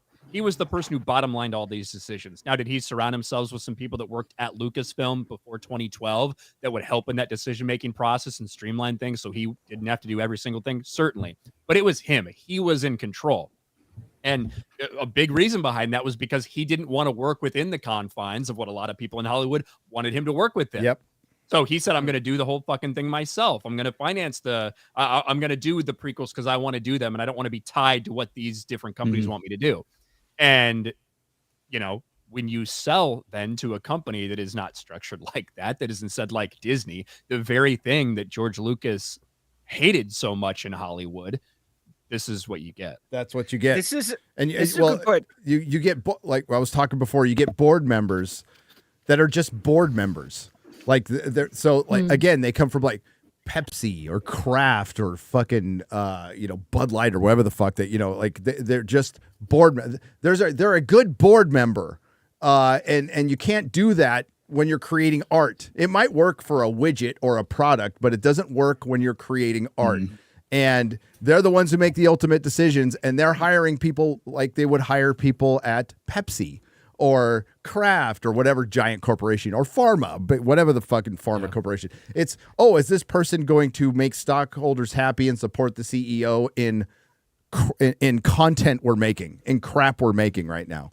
And that's that. I don't know if Hollywood ever recovers from that. Like It can't. also- It can't, because so what they're going to keep doing too is, well, we want more investors to get involved, of course, because as soon as you go public, you got to have a good ESG score. So you have to use this language. You have to hire more people. We'll give you more money to hire more people, so that way you can get more investors, so that way you can raise the ESG score. So that way we just keep turning things over. But what's happening now in the background is the product has taken a back seat. So now your consumers are like, well, what's happened to the quality here? We're going to walk away. So as they walk away, the board's like, oh shoot, we need to fix this. But in order to fix this, we need more money, which means in order to get more money, we need more investors. So we have to keep cranking up the ESG. and a lot of that, be able to present and a lot of that blah, blah. money is not made money. It's not profit. It is loaned money. Yep. It is debt. A lot of it as well is the And it question of keeps going. scale. It takes it's not an intelligent person, but more intelligent than we've currently got to actually look at something objectively, zoom out from your own opinion, and put yourself into somebody else's perspective. Because you essentially have to simulate somebody else's worldview. That's how other people used to be able to do Star Trek and everything else, because they could see the world from multiple different perspectives and write more complex stories. Now, they can only see it from their perspective. That's all they know. They interpret the world through them. And that's why you have so many self-inserts. And that person can't think in Star Trek terms. They can only put themselves in Star Trek. So you end up with Discovery, where everybody is just the person they know at Starbucks. And it's just a lot of people in Starbucks talking to each other. And crying. And that comes around from... And crying. Well, yeah. But this is what happens when you don't hire the best people. You hire To be lower fair, quality people. But there's a lot of they crying think in they're all the Starbucks. same. And they're not interchangeable. These people are incapable of doing the job that it is. And you even see this on the other side with reviews. If you go and look at something like, what was it, the Magical Society, what people are doing now are sending... Of magical Negroes. Yes, they're sending their...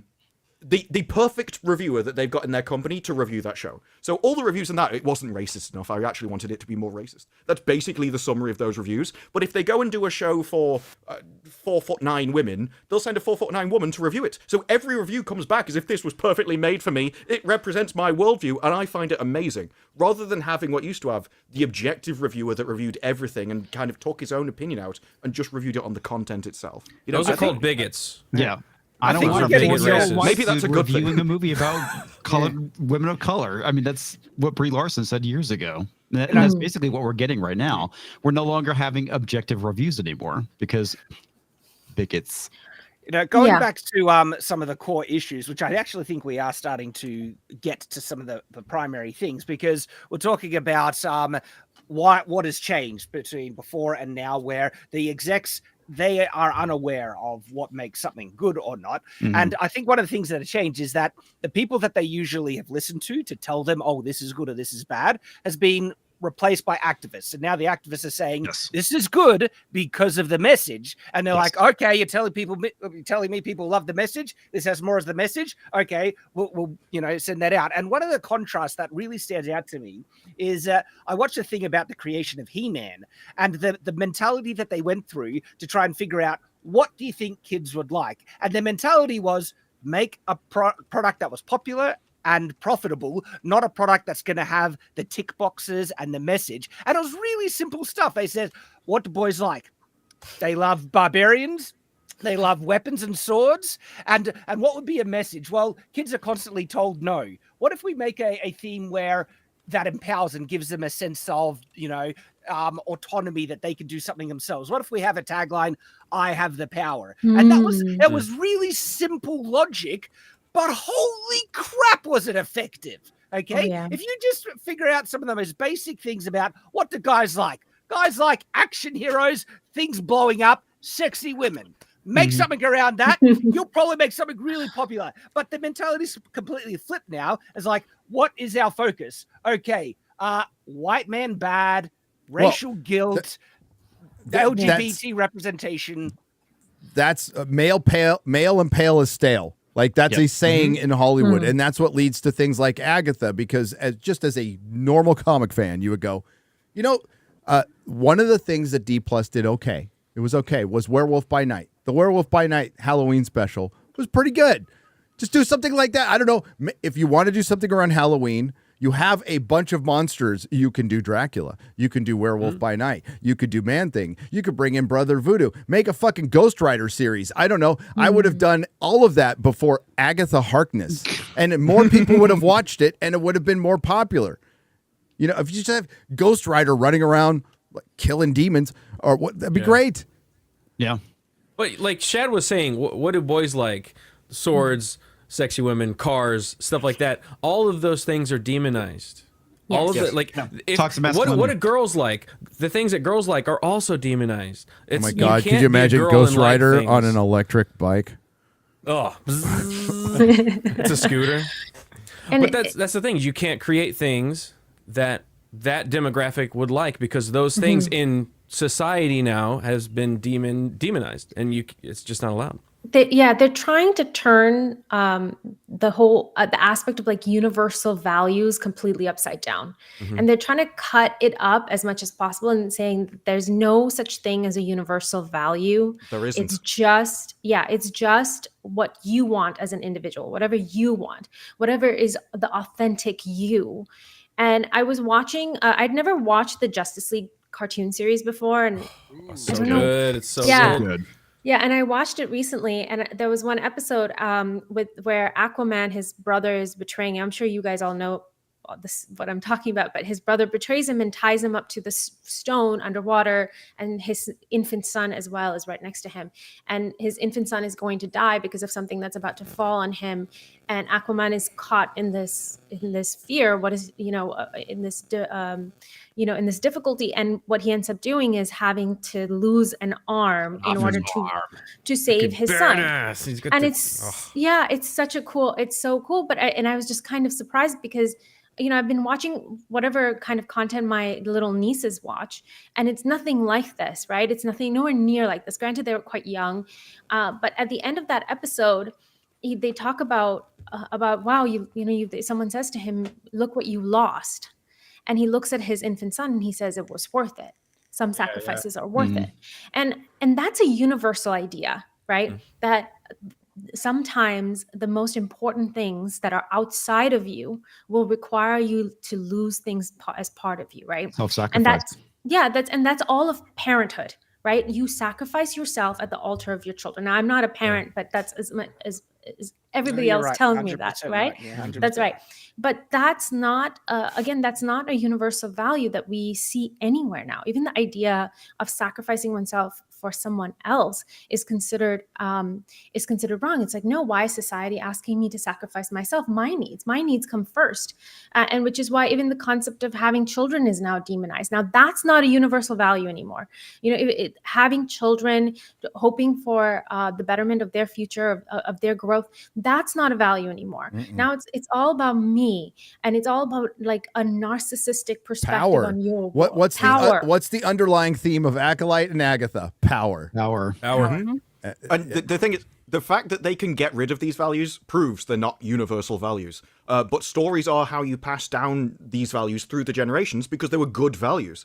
And so you do need, that's like the social enforcement. You do need the media to, when people are like, I want neutral things, you don't. Neutral things aren't entertaining. What you want is these ideas, the values that you hold, put into the media. And I don't think there's anything wrong with saying, I want these things in a media. Like, you don't have to ask for an objective thing. This is why, if bigotry is just not being open-minded, I actually think that's a good thing. If you do have the correct values, it is right not to, like, open yourself up to evil ideas, which every idea is not a good idea. Like you're saying, Not every idea is they're not all good. equal. all things aren't equal. All things are not equal. Yes. That's right. But I think Ubisoft listening to brought them in a and woman. then being. Go ahead. Oh, Savvy has a good point. Yeah. Oh, I was just going to say, so Ubisoft brought in this woman speaker to come in for some woman empowerment thing. And she comes in and she says, you deserve to be heard. Every person deserves to be heard. Your ideas are good and they should be valued. No. This woman was paid money to tell other people this. That's a This is kindergarten really class. important. This part, okay. This part is really important because we kind of got this completely wrong. There is this concept of like universal equality, right? We're all equal. And if you're a religious person, then you can say we're all equal in the eyes of God. I don't even think that's true. I'm not equal to a murderer. I am superior to a murderer. No. But value of life. Right? Value of life. No, like no one can come. No, I don't think a murderer's life. Let her finish the I know point, where and I she's think going you'll with agree this. with her at the end of it. Yeah. Go ahead. Okay, I think he's making a separate point, but what I was going to say is that everybody has a voice and everybody has a right to their voice, but that doesn't mean everyone has a right to be listened to. Right. Correct. And if we went back in time and we're living in like the 150 people villages that we used to, everybody had a right to speak, but the village idiot or drunkard or whatever who was spouting really ridiculous ideas, no, he was allowed to say whatever he wanted, but no one was listening to him because they were bad ideas. He was saying stupid things. But now what's happened? But now what's happened is that every village idiot has gone online and their voice is amplified because every village idiot from around the world is saying, no, this person's right. And so there's that power in numbers. And just because of that reality, it's like, oh, well, every voice has to be heard. No, it doesn't. There is a hierarchy of ideas. But Disparu, what you were saying is that what I was saying is that every person has a right to be alive, so to speak. But if you commit murder, now that's a concept of justice. Like you've now, so your death is about justice, right? Because you broke the moral code of taking someone else's life. So I think that's a separate point. But this was about like this thing of like, even Kamala Harris keeps saying about this, and I'm sorry, I'm not going to make this political, I promise, going into the election. But she keeps saying this to people. She's like, everybody deserves to be heard. Everybody deserves to be heard. But what does she say? Right now, I am speaking. Why is she saying that? Because there's a hierarchy. Even she sees that. There's a hierarchy. She has the right in that moment. She has the right to speak. It's her stage. It's her rally. She has the right to speak. But she still can't. She still has to say, like, everybody has a right to speak. It's like, it is a very kindergarten sort of pandering approach. We are trying to compel people to listen to everyone and accept what they're saying, right? There's a difference. I think that everyone should be allowed to go on the internet and say whatever retarded shit they want, even if I think that even if I think you are the lowest of the low, the scum of the earth, it doesn't really bother me if somebody is speaking, but I shouldn't be forced to have to live by like whatever insane shit that they're putting out, right? Go ahead. Oh, I was going to say, well, just to piggyback off of what you were saying, like, this is why shame is so important. Shame filters out stupidity. And right now, because of fifis being so much more important, we've abandoned the concept of shame. Shame is so important to build up a society to maintain some sort of neutral town square, so that way it doesn't lean one way or another into extremism, because that's bad. You don't want stupid extremists espousing bullshit and riling up other stupid people, and then you end up with unrest. And the best way to do that is to have everybody fucking talk, and then, the world Well, the universe tends to unfold as it should, But the thing is, and I totally agree with you, Savvy. But like we're in a post-truth era. That's the biggest problem. I've been saying that for years, man. What Baggage came brought up earlier is like you're just talking about like telling the truth and free speech and being honest and authentic. Resident agent. It's like you have lost the plot so bad. I think we could all agree here that like Destiny's the world's idiot, not just the village idiot. But with a lot of that going around. He speaks fast, but he says a lot of idiotic things. Sorry. No, it's okay. It's Adderall will do that. I mean, it makes you speak fast. Maybe you sound confident.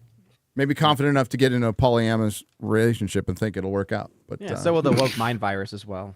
Yeah. Well, yeah, and that's what it is. It's a religion.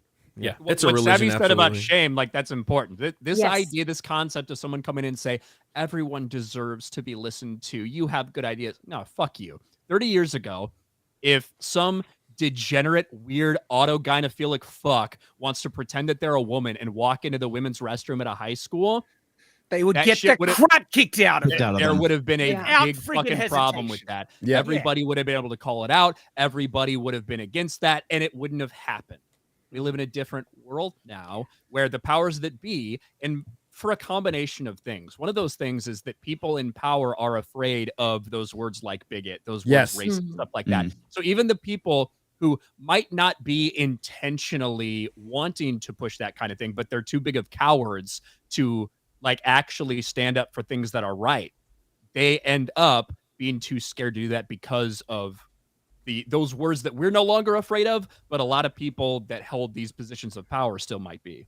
Well, and they weaponize lawsuits. That's the other stupid thing that we allowed for some reason. So now, because of fluid language and not adhering to actual definitions, we allowed them to say, this is a hate crime. If I'm not allowed to do that, and that's my identity, I'm going to sue you now. And this is one of the biggest problems with a lot of companies. The president of Hi-Rez, they recently had a bunch of layoffs with their video game studio. They're working on the next Heroes of the Storm, I think it was.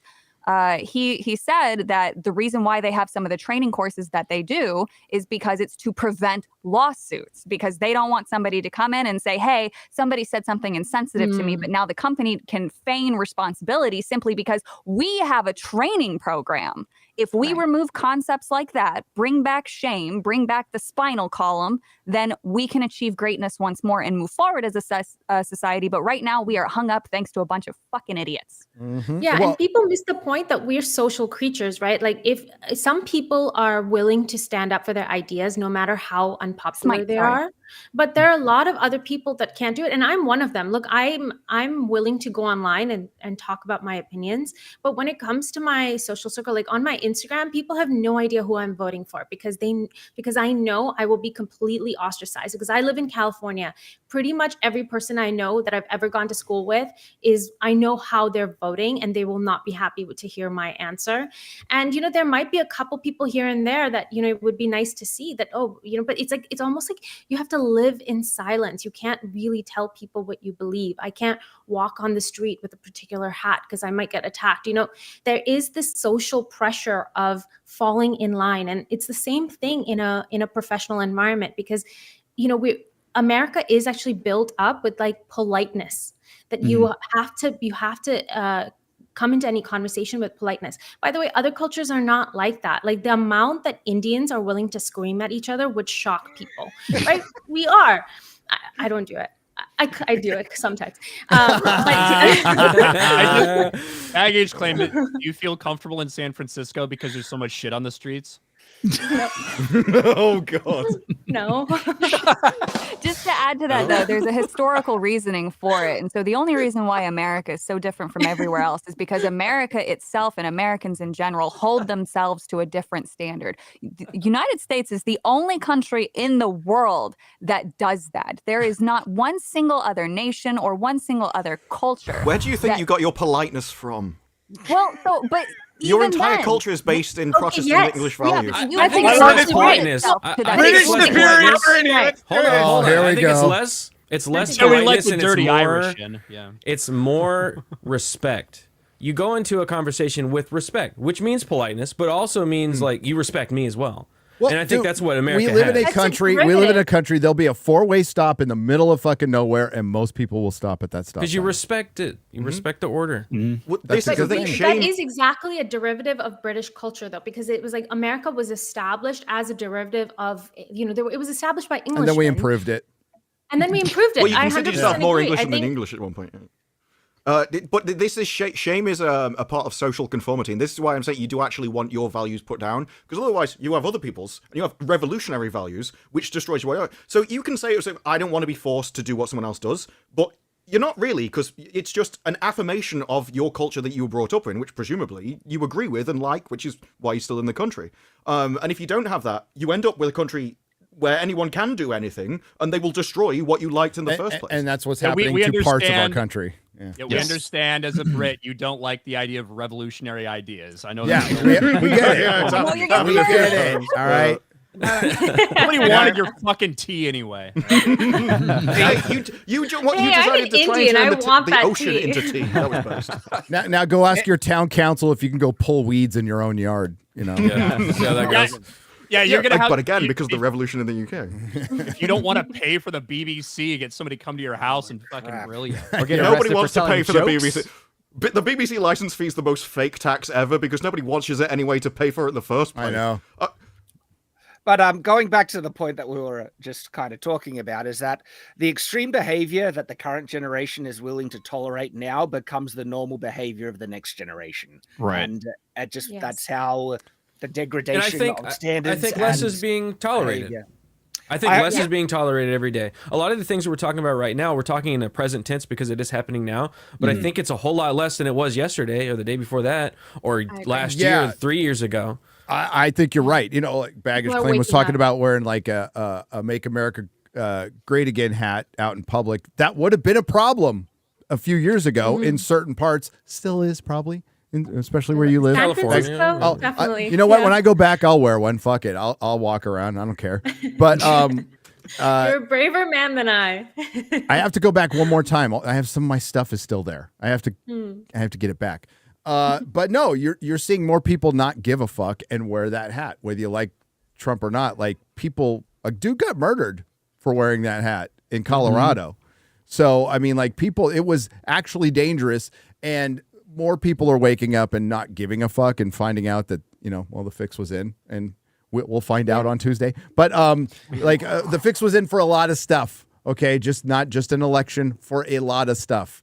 And COVID thankfully woke a lot of people up to that, and it feels different this time. It definitely feels different. And what so I Garrett think you're right, was saying, that things are better is also in this whole issue in Springfield, Ohio, about them being inundated with migrants. What I found amazing was that some of the residents went up to their town council and were complaining, and they said something very specific. They said, "We don't have a problem with the people. We're not racist against the people. This is an issue around culture."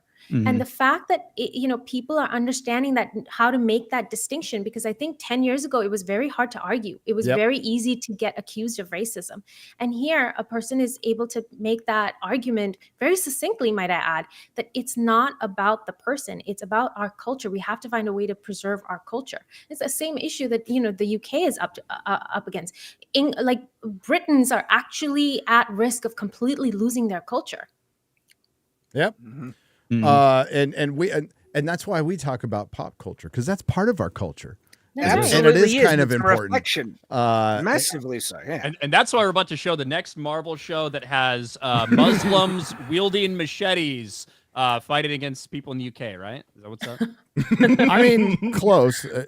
Yeah, That's what Secret Invasion should have been. Oh, about. is that Miss Marvel season 2? maybe. Oh my God, Miss Marvel. So Miss Marvel's dad is in there for a second in Daredevil, and there's some shit. Oh, with really? him. Oh, shit. Yeah. Like that actor had some pretty nefarious shit come up against him a couple years ago. Yes, he did. Yes, he did. And somehow he came out the other side. I wonder how that worked out. If he was a white man, it probably wouldn't have worked. No. What are we talking about? SA stuff? Specifically with like with young people, with young girls, I believe. And it got to the point where like he deleted all of his social media. There was some people in an uproar about him being cast in Miss Marvel, and the fact that he was then in the Marvels and now he's in Daredevil. There were some people that were not happy about that. I didn't look him down. Yeah, can't keep him down. That's right. Can't keep a strong Pakistani man down a bit. But yeah, so I don't know. I didn't look too much into it. I just remember the big outrage over it. Yep. And then it went away. Poof. Funny how the PDFs tend to go away like that. Mm-hmm. Oh, when it's part of their culture, Hollywood. hey, I guess they're good with it. So. What, did I say something? I think I'm legally not allowed to say anything. Garrett and I are the only ones who are allowed You got this to. for his door right now. No. The thing is though, like there's accounts. Like if you want to look stuff up, people. Shad. You guys want to watch a Marvel sizzle reel? If you want to look. Let's do it. I like how Ryan corrects my spelling in the private chat. You fucking spell Nazi. Jesus Christ. You got the Listen, point. if anybody saw that, you'd look retarded. All right, I'm just trying to. I don't care. I don't care. Just trying to get a point across. Marvel's sizzle reel. I know. I spelled it wrong. I spelled it like real. Yeah. Let's go. I brought you here to offer you an opportunity. Oh, I smell what Is you're this stepping in. Is this it? Is this it? It's gonna get good. Okay. Oh yeah, that's it. I'm sorry. It's a sizzle reel for the sizzle reel. It's been some time, hasn't it? You've come up in the world. I could say the same about you. I wonder if your darker half would agree. How to raise this joke. Maybe. Exactly what kind of a lawyer are you? There he is. A really good one. Okay, pause for a second. Maybe it's an inside joke. Maybe he got maybe Kamala Khan's father. Maybe the actor got help from. A really good lawyer. Oh no! Wow. Oh no! So that I saw. I'm sure everybody saw the leak trailer for Daredevil from New York Comic Con. Looked pretty good. Yeah, it looked pretty good. No complaints. But a lot of people like the Echo trailer too. I didn't, but a lot of people liked it. Then we're at your friendly neighborhood Spider-Man. My son particularly hates this. Miss me. Okay, pause again. Pause again. We've been waiting for this. Yeah, so this is part of there is rumors now that Spider-Man the animated series might get brought back because the success of X-Men, and Marvel did get rid of the animation department that did this. What If? Good. And what's the other one? Wakanda Tales. Are Every animation looks like ass. So hold on. Are these characters supposed to be based on like the Tom Holland Spider-Man? Is this like MJ? This looks like a prequel kind of Ned or whatever that kid's name is. Ned. Yeah, Ned. Does not look nice. What is this? And that looks like his. It looks reminiscent of his old suit. Yeah. That's what it looks like. You know what it doesn't look like? Spider-Man. Spider-Man. Oh God, that animation looks trash. But let's this one. Speaking of trash, we got a date, Ryan. I am so excited that this is coming out. What, June 26th? I think that's during Pride Month. The actress who plays Riri Williams filmed this like 5 years ago. I feel like. Yeah, Maybe she's 45 right now. Okay. Yeah. It's gonna be like Millie Bobby Brown shit. Is that true? She's not 45. No. It's been on the shelf for like 3 years. No, I was like that one. I had to double check. You all need to pinky promise that you're gonna have me on to talk about. Of course. Okay? I want to be extra Book it, girl. X-ray I want to girl. be slotted in for that episode right now. All right, you're in. That would stick with the trend. Yeah, you're in. She's gonna be 26, and she's supposed to be like in high school or whatever. Yeah. So she's 26 now, and she filmed it like 4 years ago. Gosh. Yeah, this thing's been in the can for a long time. Let's see. Let's. I want to build something undeniable. Anyone who's ever accomplished anything iconic in life has had to do some questionable things to get it done. So okay, wait, pause. What was the theme all there? What was the theme there? Is do it bad things. Getting power through nefarious means if you need to. Is fine. Yeah. Be gay, do crimes. I think is what that was. yeah, it wasn't. I want to be a hero. I want to do something undeniable. What the fuck does that mean? Also, it's sort of- anyone iconic. Do something iconic. I want to do something iconic. Hold on. Can you go back to that frame? That frame with the fire. Was that a target in the background with that fire? I was just trying to figure that out. Mostly peaceful protest kind of thing. Can't quite tell there. But what was the theme of Iron Man? It was he was selfish. He squandered his opportunities. He didn't care about what happened with his company, and then he was put into a situation where he realized the effects, and then he changed that, and then he did something iconic, but only because he did something for other people. Yeah, he wanted to do the right thing. He wasn't doing it to be iconic. It was, yes. yeah, it was accidentally iconic, but it came from a place of sacrifice and self-realization and growth. Yes. Something they've never seen before. That's not allowed in modern day. Why would you grow when you're perfect already? How dare you say that women need to grow? Okay, we're perfect. I'm a terrible person. From day one. Also, Tony Stark was actively sabotaging parts of his own business for the greater good. Those are his, weapons that he was trying to destroy. And like the time he devoted to developing the Iron Suit was harming his business. This is just Disney. He was Summer of love. Someone needs to Photoshop Those a are target mushrooms. back there. She's in a Or hydroponic. Wendy's. She's in a hydroponic room. Those are mushrooms. Yeah, you're right. What's up with this mushroom theme? It was in Penguin as well. Oh, everybody's into mushrooms now. Everybody's in those. Paul Stamets. It goes To back. be fair, yeah. this was filmed 4 years ago, so it's not like they're hopping on. Well, that what trend. about the mycelium network from Star Trek Discovery was all based on,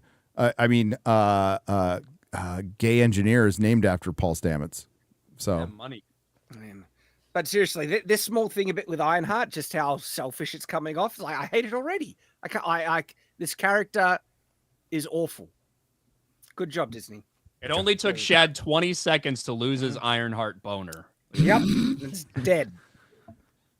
yeah, that'll be great. What if season 3? I didn't know that there was going to be What a if season 3. Marvel was good? What if Marvel was good? That episode cleared because the product was great. What if we tried? Yeah, What what if if the we actually writers had applied talent? ourselves? What if we made the rest of the characters women? I mean, that's kind of what they did. Up for an adventure? The battle they will Is sing that about. Shang-Chi? Was that Simu? Was that Simu? Shang-Chi. It looked like a little more manly version of him. Oh, cowboy Simu. Simu Limu. I get him. He's not a movie star. That Optimus Prime. I can't get him. Yeah, what's Optimus doing there? The battle they will sing about for ages. Marvel zombies. Oh, here's Wonder Man. Okay, You can slate whenever you're ready. Simon Williams. so he Ready for played Wonder Man. Dr. Manhattan. He played Dr. Manhattan. He played Black Manta. He's in something else too. He was in something. Help me, chat. What else was he? He was Morpheus 2.0 in the Matrix movie. He was also Candyman in the Candyman That's remake right. that flopped. Yeah. But yes, he played Dr. Manhattan. The Watchmen show that was so popular was canceled after one season. Dr. Manhattan, to make his new middle-aged black girlfriend more comfortable, that he decided to come back from godhood to go because he just found the one. He decided to make himself black to make her more comfortable. That's Wait, awkward. seriously? Yeah. Yeah. So That's it goes like from an black acknowledged it goes plot from blackface to blueface.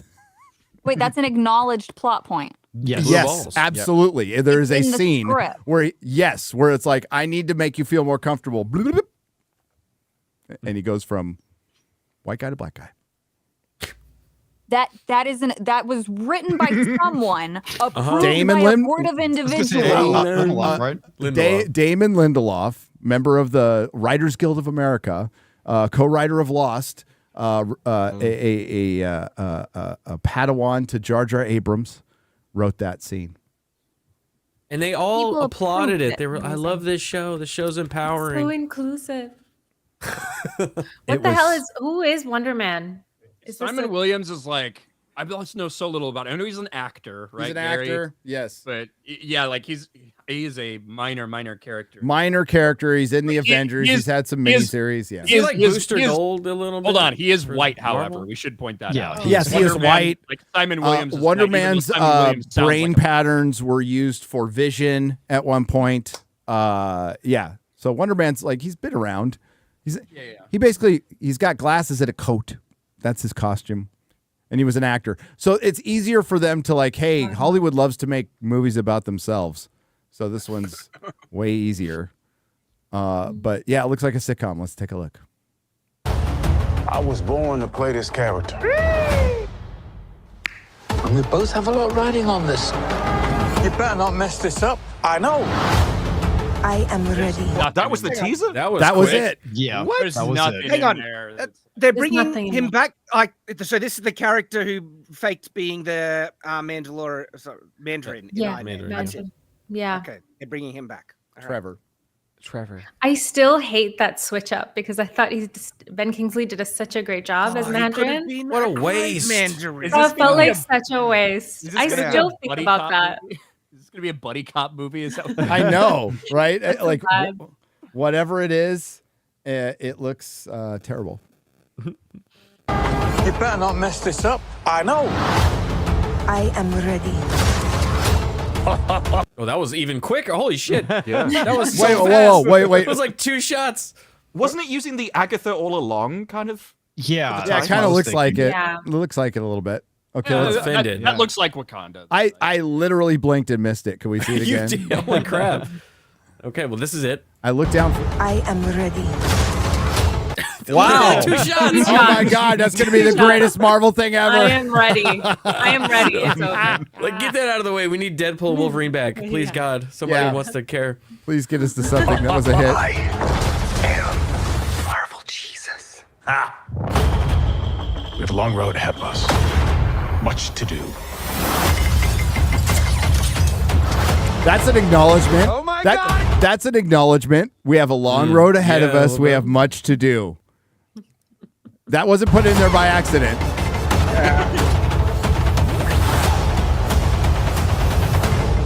Wow. The only thing that looks mildly interesting and still might fail is Daredevil. Everything else looks like ass. Yeah. So. And as Ryan was saying earlier, this is just the stuff they had in production that they had to get out of the way before they can restart or whatever they're doing Secret Wars. Fantastic Four is going to be a very important movie for them. Yeah. Fantastic Four, I believe, is the first of the Phase 6 movies. We know that some of the decisions made in that were like female Silver Surfer and shit like that. But what it sets up going forward is going to be really important to know if the rest of the MCU is going to be like well received at all. They're going to have Robert Downey Jr. as Doctor Doom. Probably like the reveal of him will probably be in the Fantastic Four movie. He won't play a big part in it, but I think there's going to be like he's going to have a presence in it in some way, shape, or form, even if it's just the first time we see him. They're delaying Doctor Strange 3, apparently. They said that it may not be ready in time for the next phase. Well, I don't think they have any plans on that. There's speculation of who could take there's like an untitled Marvel movie that's set to release in 2027 or 2026 or something. And they don't know what that's going to be yet. There's speculation of whether it might be a Doctor Strange 3 or whether it might be maybe the Blade movie will finally be done by then. As far as phases are concerned, it might have changed, but when I was at Comic-Con with Chris, there was no mention of phases at all. Like they made it very clear to just like, we're just going to announce some movies. And Kevin made a point to say that before his speech. So I don't know if they're going to do phases anymore. But officially it is. Officially, Fantastic Four will be starting a new phase. If there is a new phase. That Comic-Con announcement, like the Robert Downey Jr. Comic-Con announcement got agreed to like a week or two before this happened. Is when they like finalized that shit. You know what I mean? So like they probably didn't even have the fucking plan for what's going to be what phase when they went to Comic-Con. Yeah, when I heard the RDJ thing, I was told that like nobody was going to hear about it, and it was supposed to be a surprise at the end of the Fantastic Four movie. So maybe they figured like, no, we need some good news, and changed their mind on that. Yeah, exactly. Well, It's after interesting, he reveals Ryan. himself on the stage, he does turn to someone and goes, "I told you." So I think it was like proving this could be a big impact.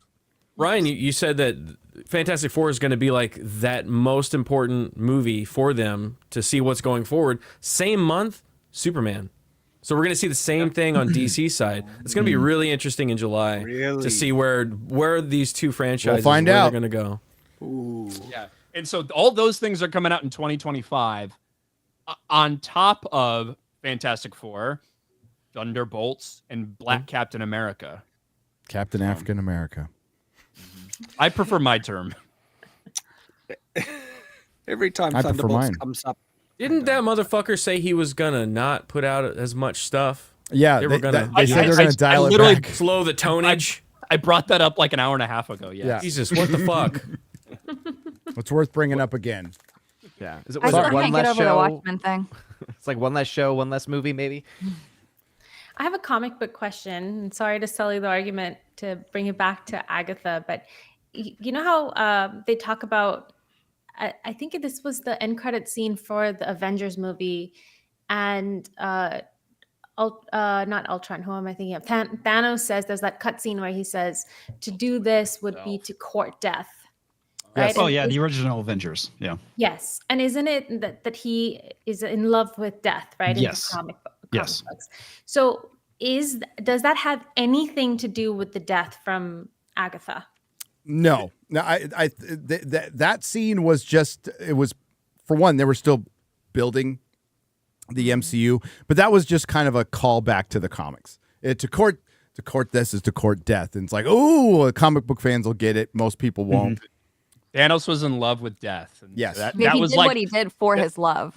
and that was like the primary cause for what he decided to do in the comics, as opposed to it just being like, well, this universe is overpopulated. I could snap my fingers and create more food and planets and resources, but instead I'll snap my fingers and kill half the people. Yeah. Made way more sense.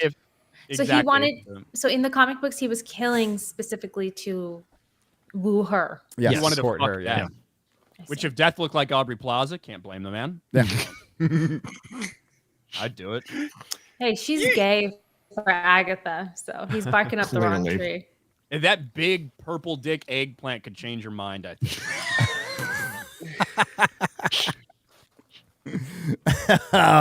Okay. Speaking of that, you want to bring up the Avengers Assemble video? Yes, into yeah. that Speaking of Thanos, speaking of Thanos being right, here's this video. All the Avengers endorsing Kamala Harris. Cringe. There we go. As I stated on Twitter, No. I was genuinely worried we weren't going to get a cringe-inducing video from celebrities this year. Yeah. Thank God one came in like right at the deadline. I just want to point out before we even show this that this is all the dead Avengers. This is all the real Avengers they're bringing up. No Anthony Mackie, no Simu Liu, no Brie Larson. Nope. They had to go back to the old Avengers to do this. Don Cheadle technically is still alive in the He's a MCU. Scroll, but you're right. He's still alive. He is a scroll. Oh my God. Yeah. He has been a scroll. Yeah. Fuck. I appreciate, though, you can't actually tell if they're trying to help or hurt the campaign. You can't. It kind of hurts. Hi, you guys. Hi, Avengers. Hi. Hey, Scarlett. Jumping on the call. Whoa. I think you mean assembling. Oh. That's pretty good. No, that was funny. Scarlett, it is our pleasure to come together and to get the vote out this election. Come on. Yeah, how can we be of service? Well, how about we start with what our voting plans are going to be, who we're going to bring to the polls with us, that sort of thing. Just I think Kamala Harris needs a catchphrase. Ooh, yes, definitely a catchphrase. How about this? I'm just off the top of my head. I I wanna can do kill this myself. all day. Pause it for a second. Up. I hate it. Oh yeah, I could Fucking do this. Yeah, I hate it too. I hate it I too. could do this all day. Would be an appropriate catchphrase for Kamala Harris Oh, if it's no. referring to sucking dick. So I don't mind that one. I love that they keep jumping around with all the cameras to try and hide how cut up this is. Well, they edit it, yeah, and they're obviously reading a script too, which is funny, hilarious. Hilarious. So authentic. You saw when all the Saturday night presenters were trying to do their like podcast and stuff, and they did their advertisement for it. All the pauses, how like stunted it was delivered. I have a feeling this was the same way until they edited it up to jump cut it more than I do. Do you think they were paid for this, and then how much? Oh yeah, they're definitely paid for this. Here's the thing. I saw a lot of people be like, I can't believe this. I'll remind you, they did the exact same thing 4 years ago for Biden, and it was actually in a fundraiser with Kamala Harris on like a big Zoom call. Dude, they did it in 2016, and it was directed and written by Joss Whedon. Yeah, exactly. Yeah. By the way, Lizzo was paid. I think the rumor is she was paid like $2.5 million to come and endorse Kamala. I'm sure Beyonce was paid like 5 times that, and even then she only showed up on stage for 4 minutes, and they didn't sing. Yeah, and they said that she was gonna sing, and then people started revolting because they were there for her and obviously not for Kamala. So obviously these are all like bought and paid for. The billions of dollars she's raised, $1 billion that she's raised. But I'm certain all these actors absolutely believe what they're saying. Absolutely. I mean, they're dumb enough. Yeah. Sorry, absolutely believe what was written for them to say. My bad. Okay. I mean, it's original, but What about something punchier like, oh, boom. You looking for this? Iron Man 2, everybody loved it. okay. Again, Terrence I think Howard. we're just trying to get I out miss the Terrence vote. Howard. There's like a handful of like legitimate that is kind of funny, like him saying Iron Man 2, everybody loved it, and Chris Evans being like, I don't know about that. Yeah. Like there's a couple little things in there. Who's Denai? That is Wakanda Forever. That's Michonne. Forever. Yeah. She was part of the guard. She got an ashy She's head. still alive. Yeah. She's still alive. Oh, It was in the movie. She was also, wasn't she Michonne? Michonne. Yeah, Yeah. she's Boy? Michonne in Boy? Walking Dead. Yeah. Oh, okay. Kamala forever. That's better. Okay, how about I'm down with democracy? It's just clean, it's simple. Okay, I like that. It's hard to argue with that. Kamala Harris down with democracy. Oh, yeah. Now with Wow. Wait, you mean like down with democracy? Yeah. Gosh, that's accurate. That's the whole. That's actually accurate. Yeah. That's the whole joke of the next. Is that where they're going? Okay. Yeah. Okay. And I say, down with democracy. I don't know if that sounds the way we want it to sound, though. I think we just need, can we get some production though? Jarvis? My name's not Jarvis, but whatever. Oh yeah, that's right. Down with democracy. Down with democracy. Is that what we mean, though? Yeah, together we're gonna tear down democracy. Will you stop playing Accurate. heroic music under yourselves? I'm Kamala Harris, and I am down with democracy. Did I sound enough like her? What is Cringe. that messaging? cringe. How did somebody write this? How did they all sit there and say, yeah, this is definitely going to be great? This is not doing what they thought it would do. What? I don't know. I think we're being knucklehead did honest. They this? don't care about democracy, and it clearly shows because they keep saying down with democracy. And they also made it for themselves. Like, let's just be honest. They made it Yeah. for themselves, just like the whole like white dudes for Kamala and all the like stupid But how ads coming does after it that. get to this point? They were clearly self-aware enough in this saying, like, is this really the message that we want? Like, what is the purpose? They don't care. It's I about their also love, egos. like, Yeah. everybody keeps talking. It's like Kamala keeps talking about democracy. We're not a democracy. We're a constitutional republic. Yes. Everybody needs to Yes. get on board with that, especially if you're running for president. Yes. You should You know think what you would our know They that. believe though. They believe we live in a multicultural democracy. They don't understand the concept of a republic. Puts our democracy in danger. Yeah. I'm all for all these ads though. They're hilarious. Yeah, The they're jack off great. ad, awesome. Like, come on, the Like, more that's ads. real.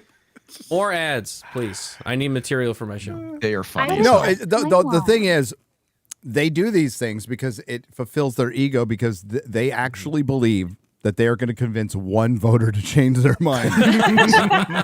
Well, Anybody. I think they believe that it'll be more than one, right? I think they believe that they are influential, and like that's why it's part of the reason why they do these things. Do you think there's one human being out there who watches that and goes, I'm going to vote for Kamala now? I think you highly underestimate Yeah. the retardation of 350 million. No, I think those Americans. people- You don't think one person Depressingly, out there might yes. not. But Unfortunately, No, I think their decision An was made actual already. sentient person. Yeah. Yeah, It's I different. And I If said you the same hear- thing. I said the same thing about Zachary Levi. And it was awesome to see Zachary Levi take Yeah. a stand and push back against everything. I said it in that video when Zachary Levi came out and endorsed Donald Trump. I said, cool to see. But if you're somebody who is waiting for a Hollywood celebrity to influence your Yes. decision about this election, you are a fucking retard and you don't deserve to vote. Completely agree. Yeah. But I think what is important about people like Zachary Levi is that he's giving he's an example to other people that are in his industry, knowing that they're not alone, essentially, because it's the same with what Elon Musk does, right? Elon Musk goes out and talks about things that other people are too afraid to say, and so it emboldens everybody else. It's like you need an example that's willing to take a stand, and then you're more willing to come out and say like, well, actually, I've been thinking the same thing, I've just been too afraid to say it. And I think that's the important thing. But I agree with you, if anyone, it has to look at a celebrity, it has to look at Lizzo, Beyonce, any of these Avengers to make up their mind. It's like, you already were going to vote for Kamala, you know? Yes. Bring back Rome's level of thinking where they treated the actors as trash. Yeah. Streetwalkers. Well, they're doing it. They're bringing it back. I mean, like the movie star. They're giving us reason to. That's for dead. damn sure. Yeah, we got to know him. You know, it's pretty simple. It's a simple equation. Like, there's no movie star selling any tickets to anything unless they're playing a specific character now. And in my lifetime, it was like, hey, it's an Arnold Schwarzenegger movie. We're going to go see it. Yeah. Same. Also, they're sending mixed messages. The last video Kamala I saw from them is they're all, I take responsibility for racism. And it's like, well, if you take responsibility, why should I listen to you about anything else then? You've already told me why I shouldn't. Yeah. Right. You're a terrible person. Now we know.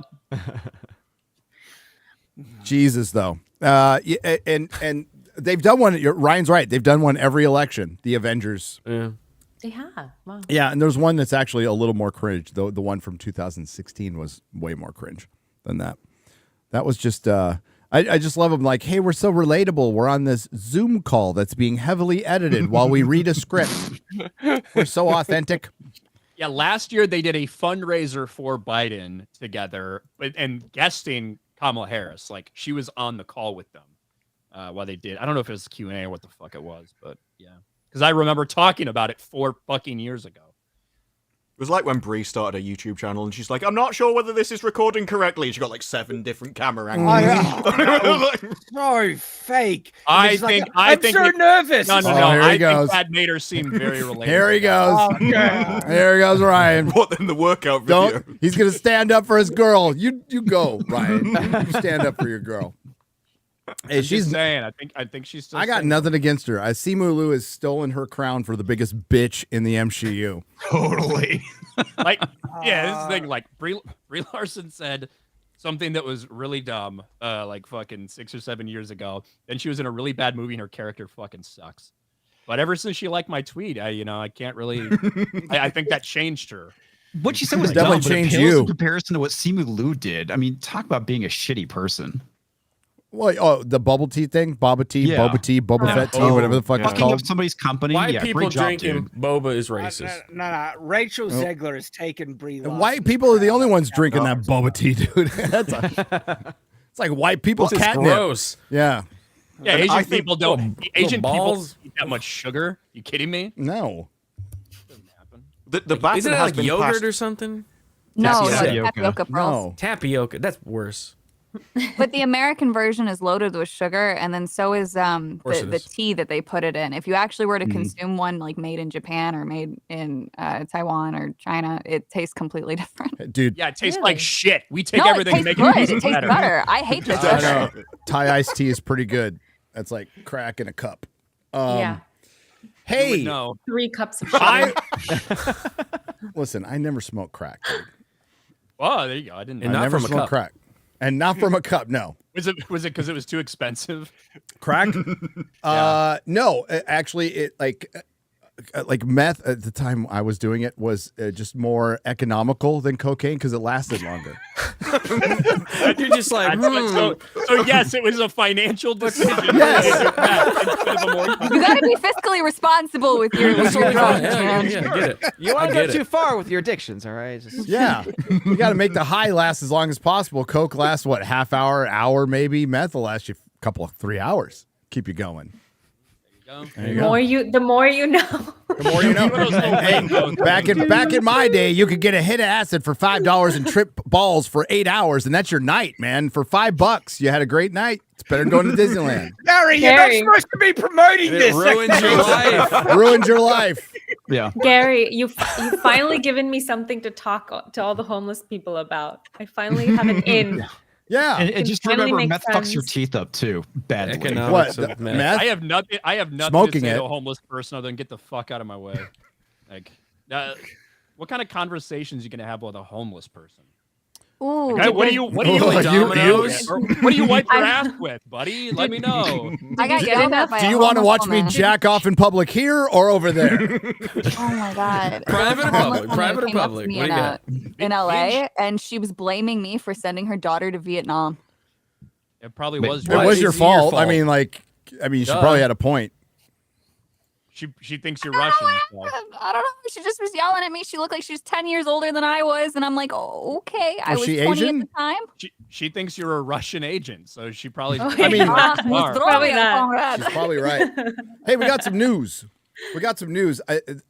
I tried to look into this more than it's been 4,861 days since the release of A Dance with Dragons, the last book in the A Song of Ice and Fire series.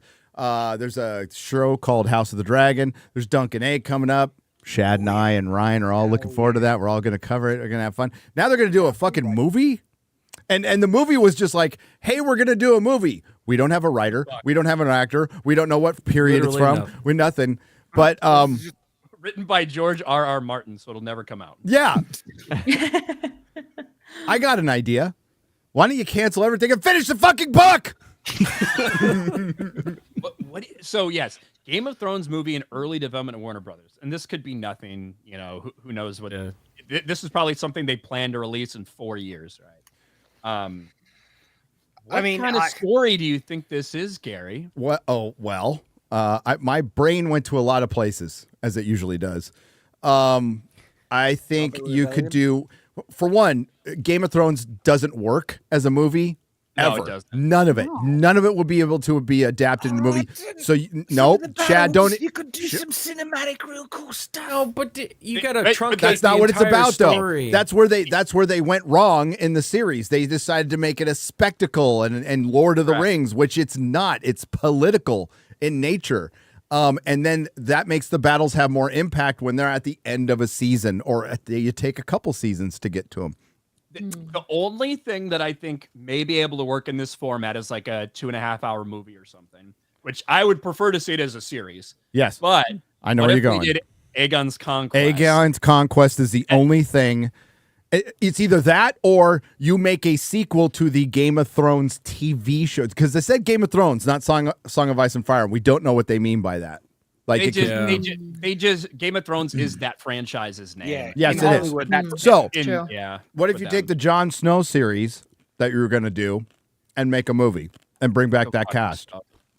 It would be terrible. It'd be terrible. I'm just saying, because if you do want to talk about like not to say it's not political, because it certainly is, especially the alliances that are formed in certain ways that would go on to be very meaningful, and some negotiations, some people bending the knee, and some people like at Harrenhal refusing to do so. Like Aegon's Conquest is one of the only ones that I feel like is not as complex, where it is, hey, this dude with overwhelming fucking firepower comes in and ends up taking over because he's got 3. Yeah, you could do a prologue of I'm blanking on her name now. Who was the dreamer? It was his ancestor, Aegon's ancestor.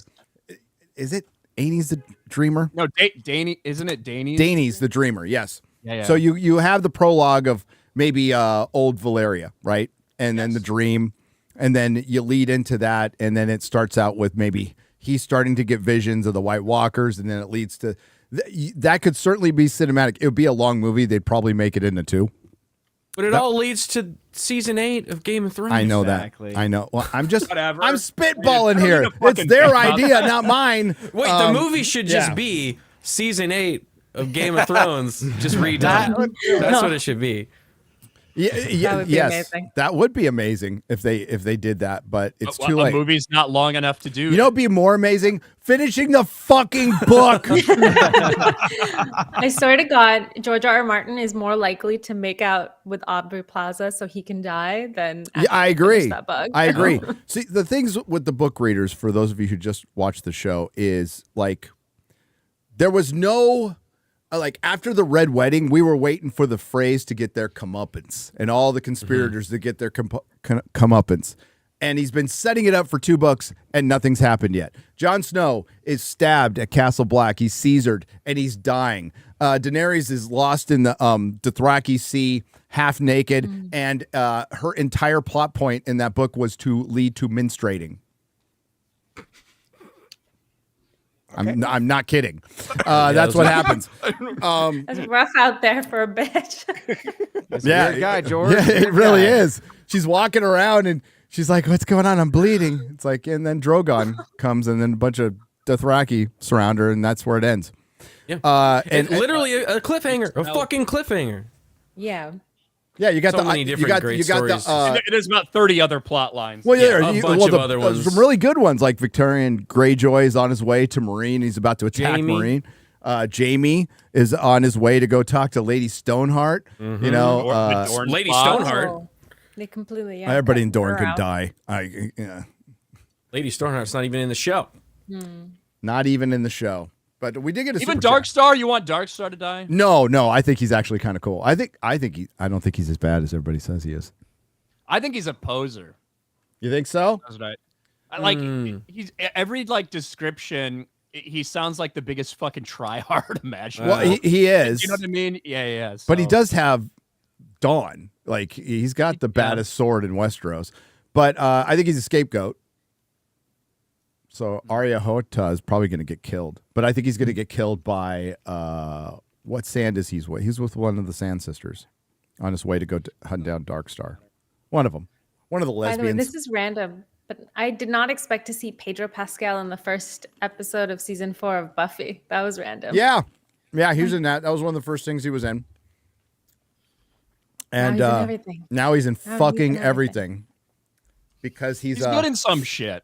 Narcos, he's fucking amazing in. He gets God. Oversaturated. No, dude. They cast him as Reed Richards because of quote unquote white passing. Not my language. That's what they used. White passing. I don't think he's a fit for Reed Richards at all. I think he's a terrible. I'm fine with everybody else except female Silver Surfer and Pedro is fucking terrible. It's bad. I don't mind. I think Pedro Pascal is a disgusting human being and a fucking retarded loser. But I don't mind him in a lot of things that I see him in. You want to hear a description of Galactus? Hang on. Sure. Sorry. Circumcised or uncircumcised? He is circumcised. You heard it here first. Galactus is circumcised. He's not a cloud. You get the important MCU news from Gary from Nerdrotic. I'm sorry. Why do we know this? We were joking. We're joking. Sarcastic. We're being sarcastic. Oh. I know you have autism, so that's difficult for you. She just heard penis? What? Savi's very engaged right now. She needs more information. I just want to know where we're sourcing this. All right. So Galactus will be all practical. It will be a practical costume. And it is a combination of Jack Kirby, good, and H.R. Giger. Okay. So it's a practical. It sounds kind of cool, to be honest. Circumcised then. And circumcised. Dr. Doom is in his standard armor, military haircut, and he's got just scars on his face. It's not a fully melted face; it's scars. Heard it here first. So they're working on that shit right now. Man, I hope it's good. But Pedro Pascal's Reed Richards is. The more I think about it, the more I hate it. Yeah, it's going to be really hard for you to believe that a person that I think is one of the most retarded people in the world is one of the smartest. Yeah. He doesn't exude a lot of intelligence. He really doesn't. There's a clip of him standing right next to Vanessa Kirby at some promotional event. Do you know what I'm talking about? Yep. I was there. Oh, you were there. I was there. Because he's touches her and she looks at him and smiles and holds his hand. And people are like, oh, he has such soft boy energy. He gets anxiety and she knows that her touch will calm him. I'm like, I find that so, are you guys crazy? You guys are talking about a grown man and he's acting like that, if that's the case. But you're loving this soft energy. It's so weird. It is the case. To me, I don't know about the whole because you're right. They were fetishizing his anxiety. Yeah. That was a viral clip that was going around. That's what they do. I saw a lot of I saw a lot of other, not red carpet, but like interview stuff with them in that circuit from that appearance. They do seem to be very close and get along very well. Yeah.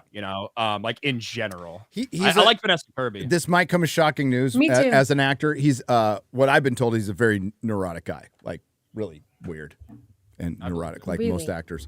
I have a super chat that goes to our Game of Thrones from Melissa Cave, 2 parts for $400.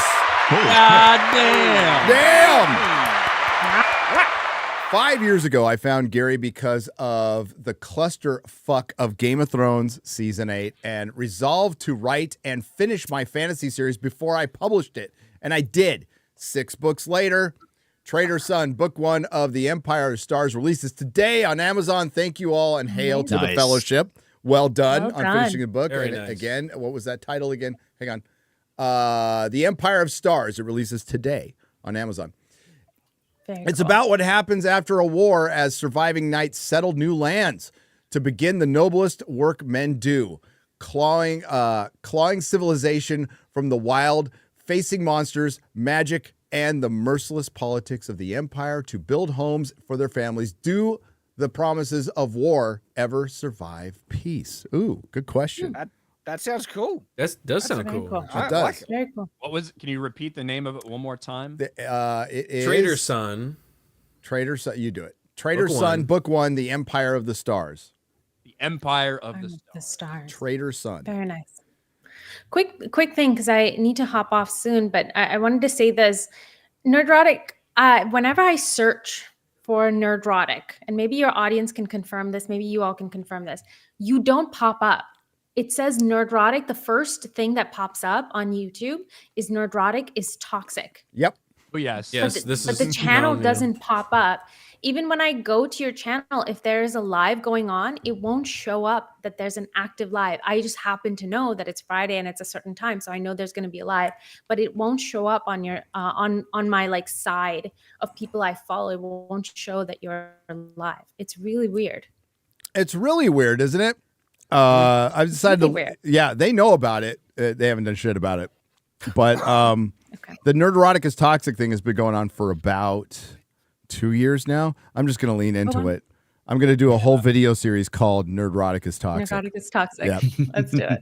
Yeah, for Let's a do while, especially after the Batman review, I had Ryan Kennel racist as the first thing that pops up. So, these things happen. What can you do? Right? But yeah, thanks for bringing that up. And I mean, especially with after the Joe Rogan thing with Trump. Now, to give a little context to that, Joe Rogan did make the interview public and then unlisted it and then popped it back up, which will fuck up anybody. Like any normal person, your video would do nothing after that. Absolutely nothing. Oh, yeah. But he's Joe Rogan. This was Donald Trump. So it probably should have gotten more views, but it was kind of their fuck up. But that wouldn't affect the search. Like if you're directly searching, you should be able to see it. And that it was not there. And then they had to come out in a minute and go, "Oh, we fixed the glitch." It's like, okay, do you want to give us context on this, please? So yeah, that shit's going on. Very odd. I don't know. Like it comes up top 2 or 3, and I'm so the whole plan baggage claim is to anything that I'm going to do like reviews of older shows I like and stuff. So anything super positive is going to be called Nerdrotic is Toxic. Smart. Very smart. Lead into it. But nothing actually, your name doesn't pop up anywhere in the search for me. Nerdrotic Daily pops up, but not just Nerdrotic. So I found that kind of interesting. Yeah, I brought it up to my partner manager. They said he'd flag it, and that was it. I didn't hear anything else, so just kind of roll with it. We're doing okay despite that. Thank you very much. Yes, you are. Well, sorry to say that I have to leave right now. Why do you have to leave? Because it's Diwali and I want to go spend it with my family. I'm actually going to hop on a train and go to my brother's house, and we're going to celebrate Diwali with my nieces and some friends. Nice. So be careful sorry. on the train. I like to always stay till the end because it's like that's when everybody kind of mellows out and like like some really weird conversation starts to happen, which I love. So not today, unfortunately. But Well, thank you so much for Savvy's having here. me. She picks that We got up in that. We got in Galactus's dick, so Yeah, we got that. Maybe I'm leaving at the right time, Ryan. Right. Hey, see you for Iron. Probably before that, but definitely see you for Ironheart. Thanks for being on. Everybody, subscribe to Baggage Claim. It's a great channel. Thank you so much. Have fun with the fam. Thank you. Hi, it Will was do. good to meet you. So good to meet you, and take care and enjoy the rest of the stream, all of you. Ciao. Bye. See ya. See ya. All right, let's get weird. The class is gone, so. That's right. We can just keep her in there. There you go. Yes, I love how she just immediately walked away. Nice hat, So X-ray about girl. the circumcision. Back. Okay. So Galactus. How You does think- Galactus yes? get circumcised? That's the question. A big pair of scissors. A black hole. Well, He snaps. that's how he gets his jollies off, and so it wouldn't do damage, you'd think. Oh, I see. Well, Yeah. I mean, maybe he's taking out those planets in a different way. He's actually fucking every planet to death. Ew. Just he has to pound until he reaches the core and then it explodes or something. Pluto, important Well, there's a health celestial announcement. in. Because it's He's just November. sitting there fucking planning. He's like, is it in yet? Is it in yet? That's some Wait. explosive jizz. I have an important November Galactus is coming. announcement. So it's November, right? Everybody loves No Nut November. Please don't participate. That is part of the feminist agenda to kill off men. You increase your risk of cancer if you do not make the blah blah regularly. So please do not go 30 days. Good Do for the not prostate. participate in the feminist propaganda. Enjoy I've al- yourselves. I've already done it twice today. So. I'm On so the proud show. of you. That's what I No, wanna not on hear. the While on show. camera. Congratulations, Before. Ryan. That's what I want to hear. What do we want to go over next? I just saw something I want to go Probably over. No. super chats. Yeah, I probably should do that. We'll save the rest for Rumble. Yeah. I've still got superhero fatigue stuff, Hollywood crumbling. I still got a skeleton crew trailer we can Doing watch. that Oh, yeah, shit trailer in came So- hours and have only read one super chat. Yeah. And it could So be we can do that on Rumble. I would do Hell that. God. Yeah, Dragon Age, Dragon all the Age. dragon. I got both of those clips. Like, oh. Oh, we want to talk about Dragon Age. So I'm non-binary. Anybody want to do some questing or something? Yeah, totally. Yeah. I'm Do First, some I would game. like you to explain to me Just- how I should not, how my apologies aren't good enough for 2 minutes. I want to hear Yeah, that. let's go ahead. I do some Don't make them push-ups. about you. Fucking Oh jeez. my god, the Fuck, narcissist. Az had like 7,000 people watching him yesterday. Yeah, it was nice. Every time Wait, I who? tuned in, it still seemed like he was doing the tutorial based off of the animations of the enemies because they would wait so long between attacks. And then I guess hard mode is just HP padding. Yeah, it's basically what it is. Yep. Yeah. I was It's watching actually Mulder create his embarrassing. character, and that shit was fucking hilarious. Oops. It's Okay. very sad. It's very sad, but somehow we'll get by. Smooth the DJ has gifted 10 Nerdrotic memberships for $50. It was great seeing Smooth. We had Smooth over the house. Noons has gifted 100 Nerdrotic memberships for $500. Damn. Penguin. We'll do a penguin watch party. How's that sound? We got 2 more episodes left, right? Yep. So Yeah. I'm so excited for this next episode. Yep. Yeah, I've been digging it the whole time. It's so The next good. one called the next episode is called Top Hat. Yep. Oh. He's like slowly assembling his penguin outfit. It's awesome. Well, I think it's all going to go into. I mean, I think it's going to lead into Batman 2, the Batman 2. So I don't know. If That's my only thing.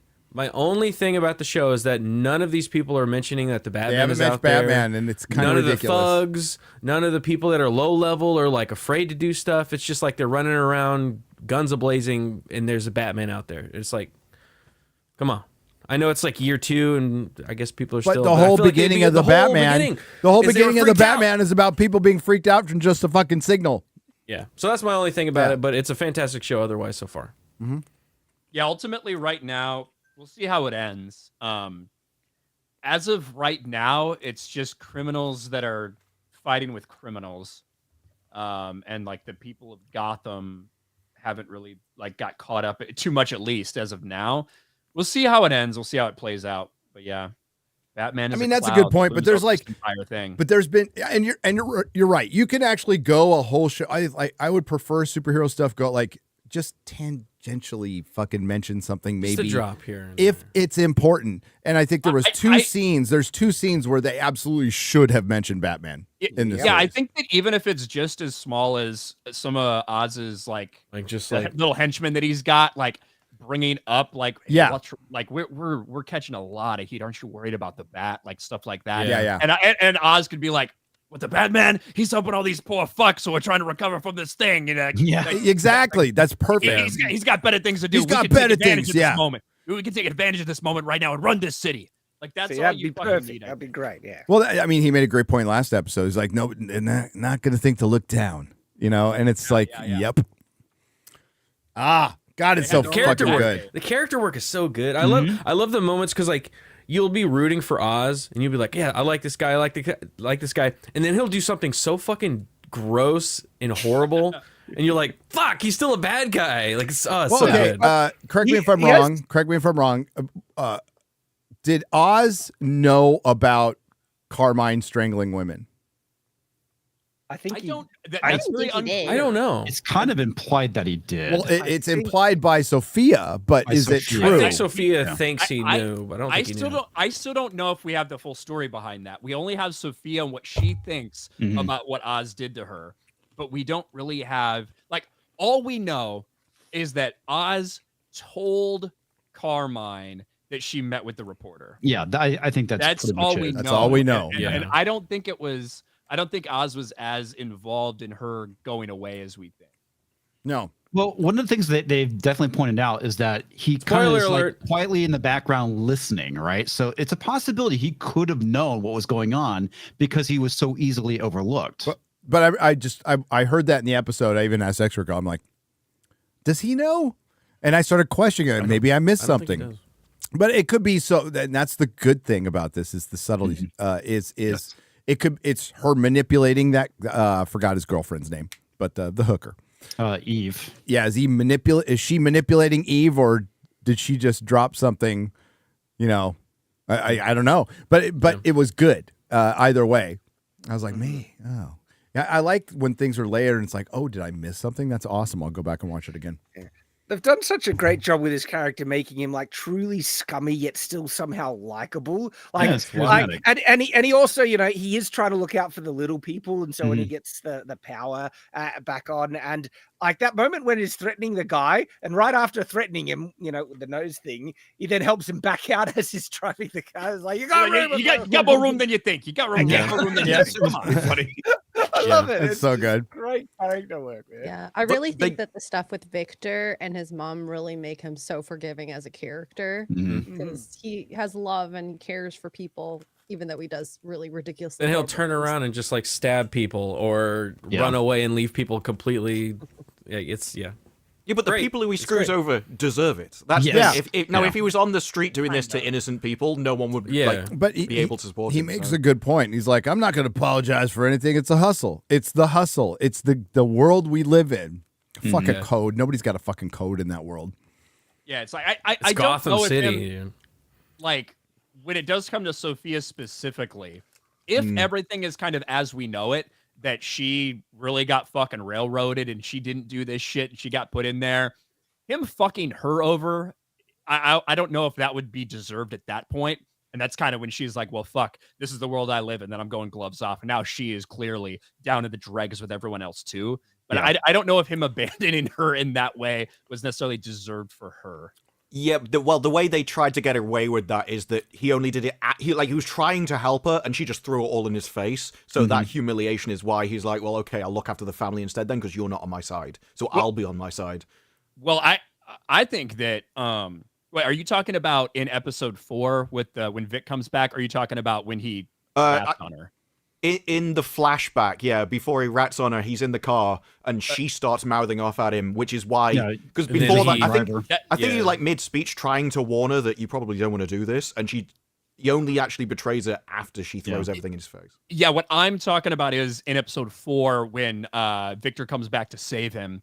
And like him and Sophia just kind of had this moment where they were like, it felt like they were united in this shit. Yeah. And then the Maronis come and he realizes his entire scam's gonna be done. And Victor comes and he's like, fucking leave her! Go, fucking leave her! And the way that they edit it, That's you what go I like, mean. wait, why did he say that? Holy shit! They just had a moment. Why is he leaving her? And then they go back the next episode. You find out why. Yeah, he wants to, because she's about to kill. She would kill him, so he's like hoping she dies at that point. I think. Well, and she's all like, yeah, exactly. Like she's about to find out that he's lied to her about all of this shit, and the Maronis are gonna like tell her the truth. Yeah. But, like, that's the moment where I'm like, I don't know if she deserved to be left behind like that. Also, the moment between him and Victor in this last episode, and how Victor kind of steps up, and then he, the hug and just says like, "It gets easier" and stuff. There's some powerful kind of. It's great. It's a great show. Go watch it. And that was such a good moment when he good. went off that one guy, Squid. It's like, oh man, that was so painful, but it was so well done to watch. Yep.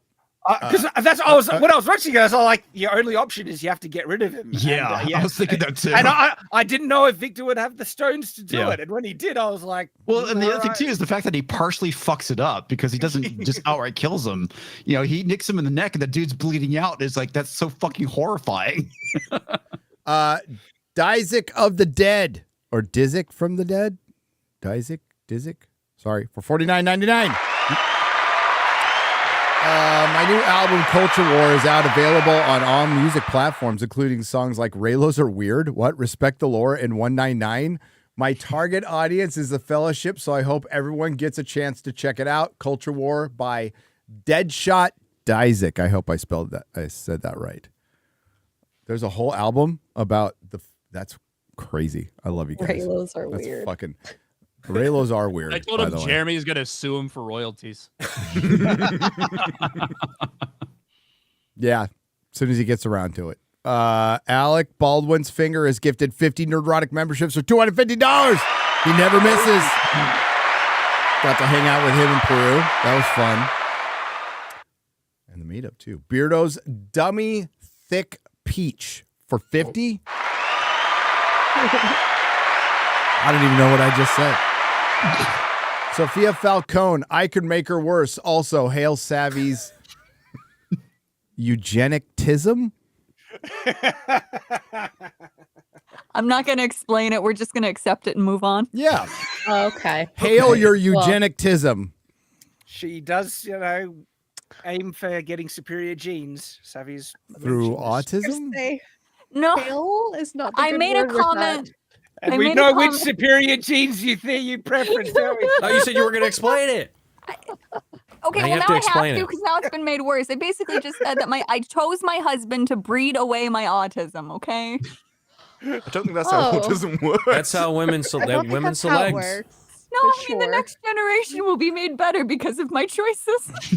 This is how breeding works, guys. And I then think it's one of those recessive genes. You got to find another autist to mate with to cancel. Right, but we want to breed out the autism. But the thing is, though, then Savvy goes on to explain that her husband is German, and so. Oh, okay. Oh my God, See, it's yeah, worse. you're trying to make that Ubermensch. Yeah. Okay. Thanks for the explanation. It's nice that Russia and Germany finally patched things up. Actually, I'm Polish, so it makes it worse. Oh, that's way It worse. really does. He invaded. I need that. The more you know right now. Yeah, Savvy has a domination fetish, if you couldn't tell. So. Oh my god. Retro Meister, 2 parts for $70. This is part 1. Hail FNT and crew, Dragon Age, DEI of Agony all along are the prime examples of having activists in various media and no longer being neutral. Obsessed with pushing their beliefs down the public's throats, regardless of ruining the value of many IPs. Also, before Election Day, I highly recommend watching these documentaries, which chronicle the events of 2020. 2,000 Mules, the real Tony Fauci, died suddenly, and Police State, also Robin Williams drama man of the year. There's oh, damn it, I keep forgetting it, Garrett. What is the name of that documentary about election fraud that came out on Netflix? Oh shit! Or that was produced by like the Obamas and stuff. By the Obamas, that fucking was a roadmap to the 2020 election. Fuck. I'll figure it out. We talked about it on this show. Yeah, we have. We did. Because it showed basically how you can manipulate things through marketing and algorithms, and they went out and did it. Crazy, huh? Yeah. The Fall of Minneapolis, which is on Rumble, is another one that's worth watching. Savvy and her husband's safe word is Warsaw Pact. We actually don't have safe words in this house. Oh my god. That's pussy shit. Sorry, it came out 2019. It's called The Great Hack. The Great Hack. Yes.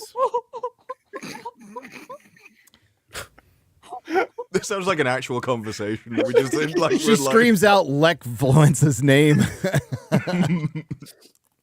Nobody's gonna know who that is. Well, we didn't live through it, Gary, so. I did. Heteronormativity is heteronormativity?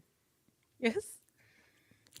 I'm just seeing if there's any difference. It's such a long it's such a long word. I have to read it twice. So it says heteronormativity is heteronormativity because it is the majority. Go woke, go broke. Yep. Says the Sky Chief for 50. It's normal. Hey. Because it is normal, and it's. You know what you could say instead of heteronormativity? Just normal. You could. Just normal. Normal. Well, it's the word they come up with. Okay, that's the shit that academics come up with. It's like, how can we sound more pretentious? Yeah. Heteronormativity. Well, the funny thing about it, what they're doing is they're trying to take everything normal and make it abnormal, and take everything that's abnormal and make it normal. I believe there was a passage in the Bible about that, somewhere in Isaiah, I believe. Probably. Yeah. I'm a Something big fan of about making Leviticus. Evil good and good evil. I'm a big fan of Leviticus when it comes to that shit. Oh no. I don't know. It is funny that when they come out and go, this is reinforcing heteronormativity, means this is reinforcing normality. Yes. It's like, and what's your point? And I feel like what they need to do though is just say, I am the reason why you shouldn't have heteronormativity. And then everyone would agree. Okay. I mean, Well, 'cause they're, wait, you know, you're the reason?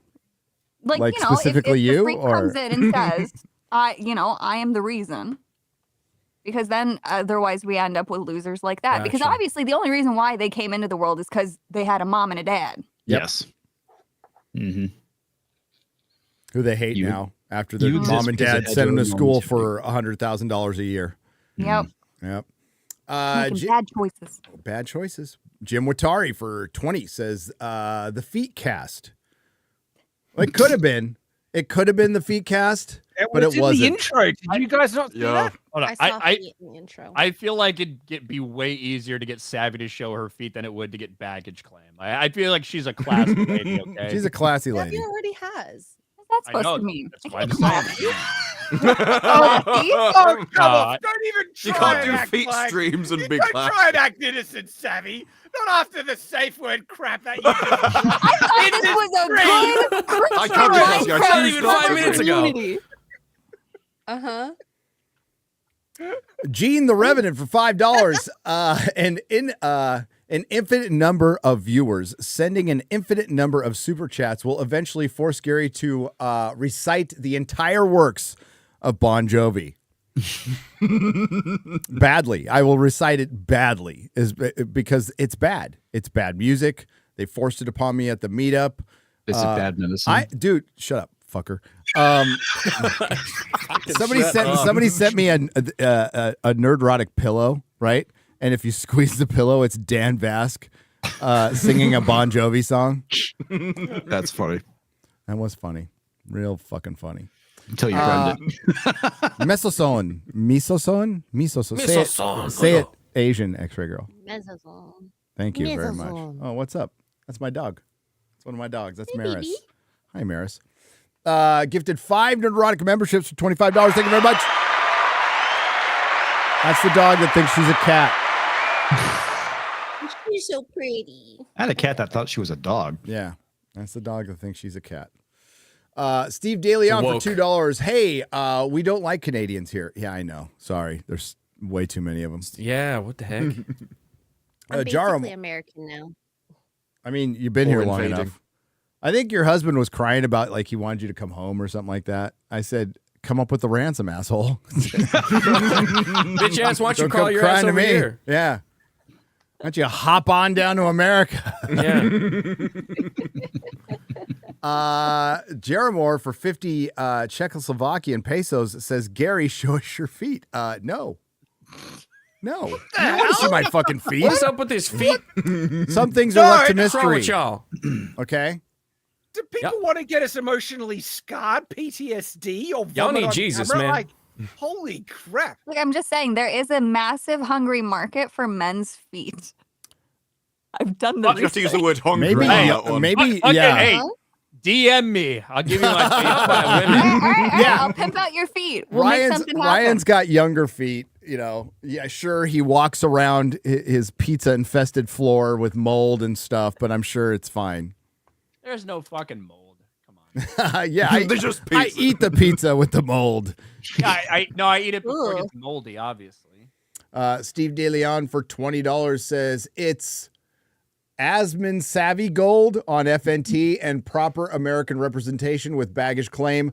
Not the panel of rejects we always have. That's true. Fuck you, Jeremy. Shout out West Texas. Hail West Texas, by the way. Hey, West Texas. You're going to get rained on pretty soon. West Texas. Yeah. Damn it, Garrett. We got a lot. There's a lot of stuff. Yeah, we we need to do, visit. dude. We need another vacation. Yeah, shit. Yeah. Somebody emailed, asked if I still make videos. Yes. It's not recently. Hey, we just put one out. Go watch it. We did. Top We 10 just- Star Wars Star Wars one. fails. Come on. Yeah. We put them out. Like 2 weeks ago. A week. It's a week. 1 week. But it was 2 weeks before that one too, so it's been a minute. We'll get back in the groove. It's fucking election season, dude. It's like sucking the oxygen out of fucking everything. And quite frankly, I'm paying attention to it too, because it's a little important, I think. I voted today. Gary, did you vote? I voted yesterday. I voted yesterday as well. Go. There you go. I voted For literally Kamala Harris. Attaboy. You know what I noticed? the stream. Ryan, you've been to school. Maybe you can explain this to me. So I'm voting, right? And Correct. about 20 of the judges here in Texas, I think it was state and federal, were all Democratic judges running unopposed. Mm-hmm. Like, That what's might be your up region with that? because I had a bunch of Republicans run unopposed. Yeah, again, it's going to completely depend on where you On the are. region, the okay. process for it's Yeah. going to be a lot. In some states, they don't even list the like the affiliation for them. I'm such a It's weird different area. everywhere. Yeah, dude, because it's like unopposed Listen, I've been to your Republicans. neighborhood. It's a nice neighborhood. Yeah. Chip a bunch Roy of is my people out there. representative, so fucking Chip Roy's awesome. Love him. Yeah, I just noticed that and I was like, well, I'm not going to vote for any of these. Yep. Sadly, mine is Castro. So oh That shit, fucking- really? That fucking commie, yeah. Yeah. He's got the name for it. Yep. I voted against the Bear County Sheriff because same here. He's a fucking prick. Voted against all the fucking propositions here too. Oh yeah, dude, that's an automatic thing. It's like if anything is proposing a tax hike is no. Just fucking That's a no. No on everything. Or giving the council more power. Oh, there was a couple of those. Yeah. Give the city council more power to do this. It's like, no, fuck you. No. Fuck. No, thank you. Ray Gonzalez for $5 says, Canadian Jeremy, are you calling here? It says here gay, her gay. No, actually, Savvy is way more masculine than Jeremy could ever be. I mean, she can't even get her bird feet into Crocs. So, Well, I mean, she could capture live animals, She got prey. the Batman Crocs. But, oh shit, no. No! No! No! No. at Lisa Frank. So sad. She really is the sad. Canadian D-Day Cobra. It's Lisa Frank too. Wow. Yeah, send some to Jeremy. He'll wear them. That's his color. I should. If Savvy keeps embarrassing herself on stream like this, she's not going to get that German invasion. Jeremy she's was been wearing begging for. Atlanta Braves Crocs. Does he even like the Atlanta Braves, Ryan? Listen, I think he might be a bandwagoner. You know, he was watching in the 90s when they were good. So maybe that's why he's a big Braves fan. He's always wearing that Braves hat and everything around. So maybe that's the case. So what's Jeremy's team? It's Alabama, right? The War Eagle one or whatever it is. War Eagle, yeah. War Damn Eagle. War Damn Eagle, whatever that one is. I don't care. That's what everyone in Alabama says when they're fucking their cousins. That's a safe word. It's safe to fuck your cousin. Alabama's great. I loved it down there. I saw so many houses just completely flying that stars and bars, not give with no fucks to give. Big too, yeah. Big, dude. That big one we saw in North massive Carolina. flag. That was like, think of the biggest American flag you can think of, and they had a stars and bars in North Carolina. It looked like from a car dealership. Yeah, fuck, it was huge. Ray Gonzalez for $5 says, "Are you calling her gay?" Also, I would love to see Ryan go postal at a furry con.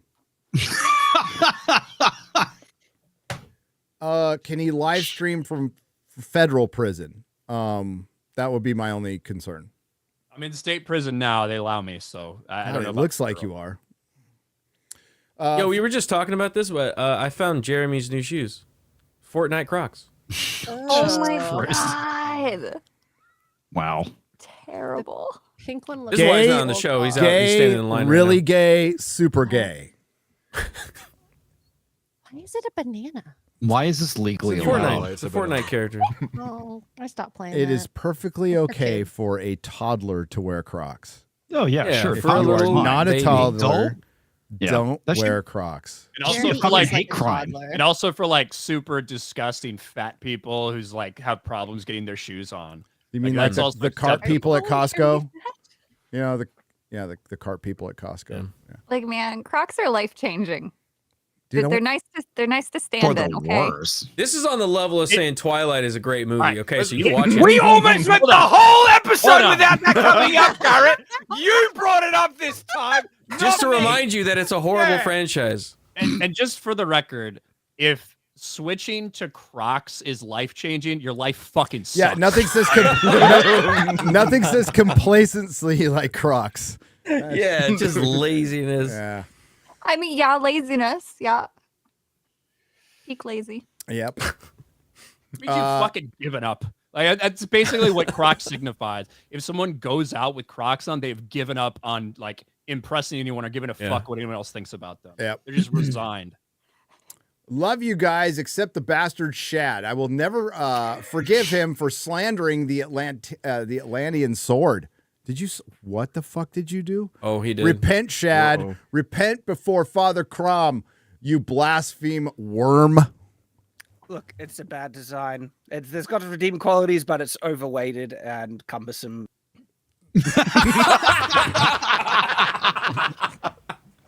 What happened? I guess his internet connection went out. Yeah, but bad Australian internet. Yep. It's a long distance. And they hated him, Puck, because he told the truth. That's the reality of things. Sure, buddy. Wait, what's wrong with Or- the choices on the poll? How could you put those things together? They're both great. I'm sorry. Did we get a famous X-ray girl poll on this? I didn't see. Well, no, What's worse, it's- Crocs or pineapple on pizza? Yeah, it's a difficult decision. These are both Oh, it trash. is. No, No. Pineapple and pizza is wonderful. They're with horrible jalapenos. choices. No, they're not. It's very easy. You're both Pineapple and degenerate. pizza. No, well, the problem You take is the pineapple off, and then it's a better pizza. No. It's a bad, no, it's a bad thing to compare because other people ordering pineapple pizza doesn't like impact my life. When I see Crocs people wearing do? Crocs, it Yeah. pisses me the fuck off. Yeah, same here. Like that actually Affects my it affects my You ever mood. see the ones that wear the different colors? Dude. Because they think that they're fancy. You should put candy corn on that list too, by the way. Oh, yeah. Yeah. I'm gonna start that new poll. We had that argument before the stream started. Working the poll, X-Ray girl. You do it. She can do math. She can work the poll. She's the best producer in the biz, ladies and gentlemen. X-Ray girl. Those fucking hats piss me off. Yeah, like what the fuck is that lampshade on your head? Yeah, I fucking hate it. She's playing. It's that? DJ It's hat. LL Cool J. I'm wearing my Asian gear right now. That's good. Whatever you fucking do, you with your little fucking beep beep boo, whatever. Yeah. If you're gonna go wear one of your fucking rice picking hats. Don't wear that. Hey, we got some good news. We got some good news. We got some good news. Speaking of rice picking. Speaking of rice picking, Godzilla -1, the sequel. It was Asian related. Oh, yes, nice. it was Asian related. Godzilla -1 is going to have a sequel. It's going into production. Same people involved. The Same universe, director, same. nature is healing. I can't fucking wait. Godzilla -1 is in theaters right now, like right after the show. If you haven't seen it, you need to go see what was the best movie of last year. You could see it in black and white, or you could see it in color. I would see them both. I'd do it both. Black and white. I'm going this weekend. I'm gonna go. Are we? Yes, we are. Fuck yeah. It was such a good film, man. Dude, Dude, it's so a good good. movie. Like we could talk about, it's a good Godzilla movie, but it's a good movie. Good movie. Yeah. And made for under $15 million. Insane. Absolutely insane. Made everybody look fucking bad. And that made it even better somehow. Yeah, it did. Asians do it better. But they're smaller. Peruvians Give and are take. smaller. It's a give and I take. mean, Godzilla -1 shows it's not the size of the budget; it's how they use it. Exactly. There you go. There you go. Shad trying to redeem himself. Shad, Father Sword Shad, no, is better go than the watch Atlantean Conan the Barbarian 3 times. Okay, I want with audio commentary behind the scenes, and then you come back and you tell me how fucking magic that movie is. One of the greatest movies ever made. One of the greatest I'm not soundtracks. saying the movie isn't bad, but the Father Sword, I really like the Father Sword more than the Atlantean Sword. Good design. It's still overbuilt and a bit cumbersome. He couldn't help himself but start criticizing it. It's like, it was good. Well, truth hurts. Ariel. I like how he keeps getting promoted and demoted around X-Ray Girl. He just goes up and then down again. Ariel Kai for $10 says, whatever you do, please don't let Shad ramble on about the He-Man Twilight / fiction. Oh, God. Oh, God. No. I don't even want to know if I that's think real. no. You could be joking, but I it don't could be even real. know about that. What? I'm hoping. Oh, no. Move on. We're going to move on. Yeah, move. Thank you. Grandmaster Chris for $9.99. Hail FNT. Baggage claiming Savvy's feet. I want to lay you down in a bed of roses for tonight. I sleep on a bed of nails. Question for Ryan. Darth Sidious or Darth Crate? Who wins? Probably Sidious, I'd have to say. But if Crate has all of his fucking armor on and all that shit, it's a tough choice. But I'll go Sidious. We had a good time on open bar. We were doing like, serial killers up against each other and stuff. But what, like John Wayne Paul Gacy? Hannibal. Yeah, Like, no, I what? was fucking. Well, we should have gone there. I mean, like, could John Wayne Gacy take out Ted Bundy? Yes, but the Unabomber, he's crazy. He might be able to But I was thinking like Epstein and Diddy. Who wins? In a fight? Yeah. Or like. Well, I've seen a lot more aggression. Well, from Diddy. Epstein might have been Mossad, right? So, and Diddy would want to have sex with him. Yeah, I think Diddy would. So like pretends to drink when then doesn't. Yeah, takes him by surprise. He slips. He throws out that baby oil slick and trips him. The 9,000 ball. Yeah. You should do a Mario Kart with we need a Mario Kart with like Diddy, Epstein, Harvey Weinstein. Yeah, that'd be great. That'd be awesome. All of our special attack. Give me a lot of baby oil. Byron Burrows for $5. Shad, if a chain sword swords, it says if a chain sword swords, how many swords can a chain sword chain if a chain sword Oh my god could chain swords? That video was so good. 7. Thank you.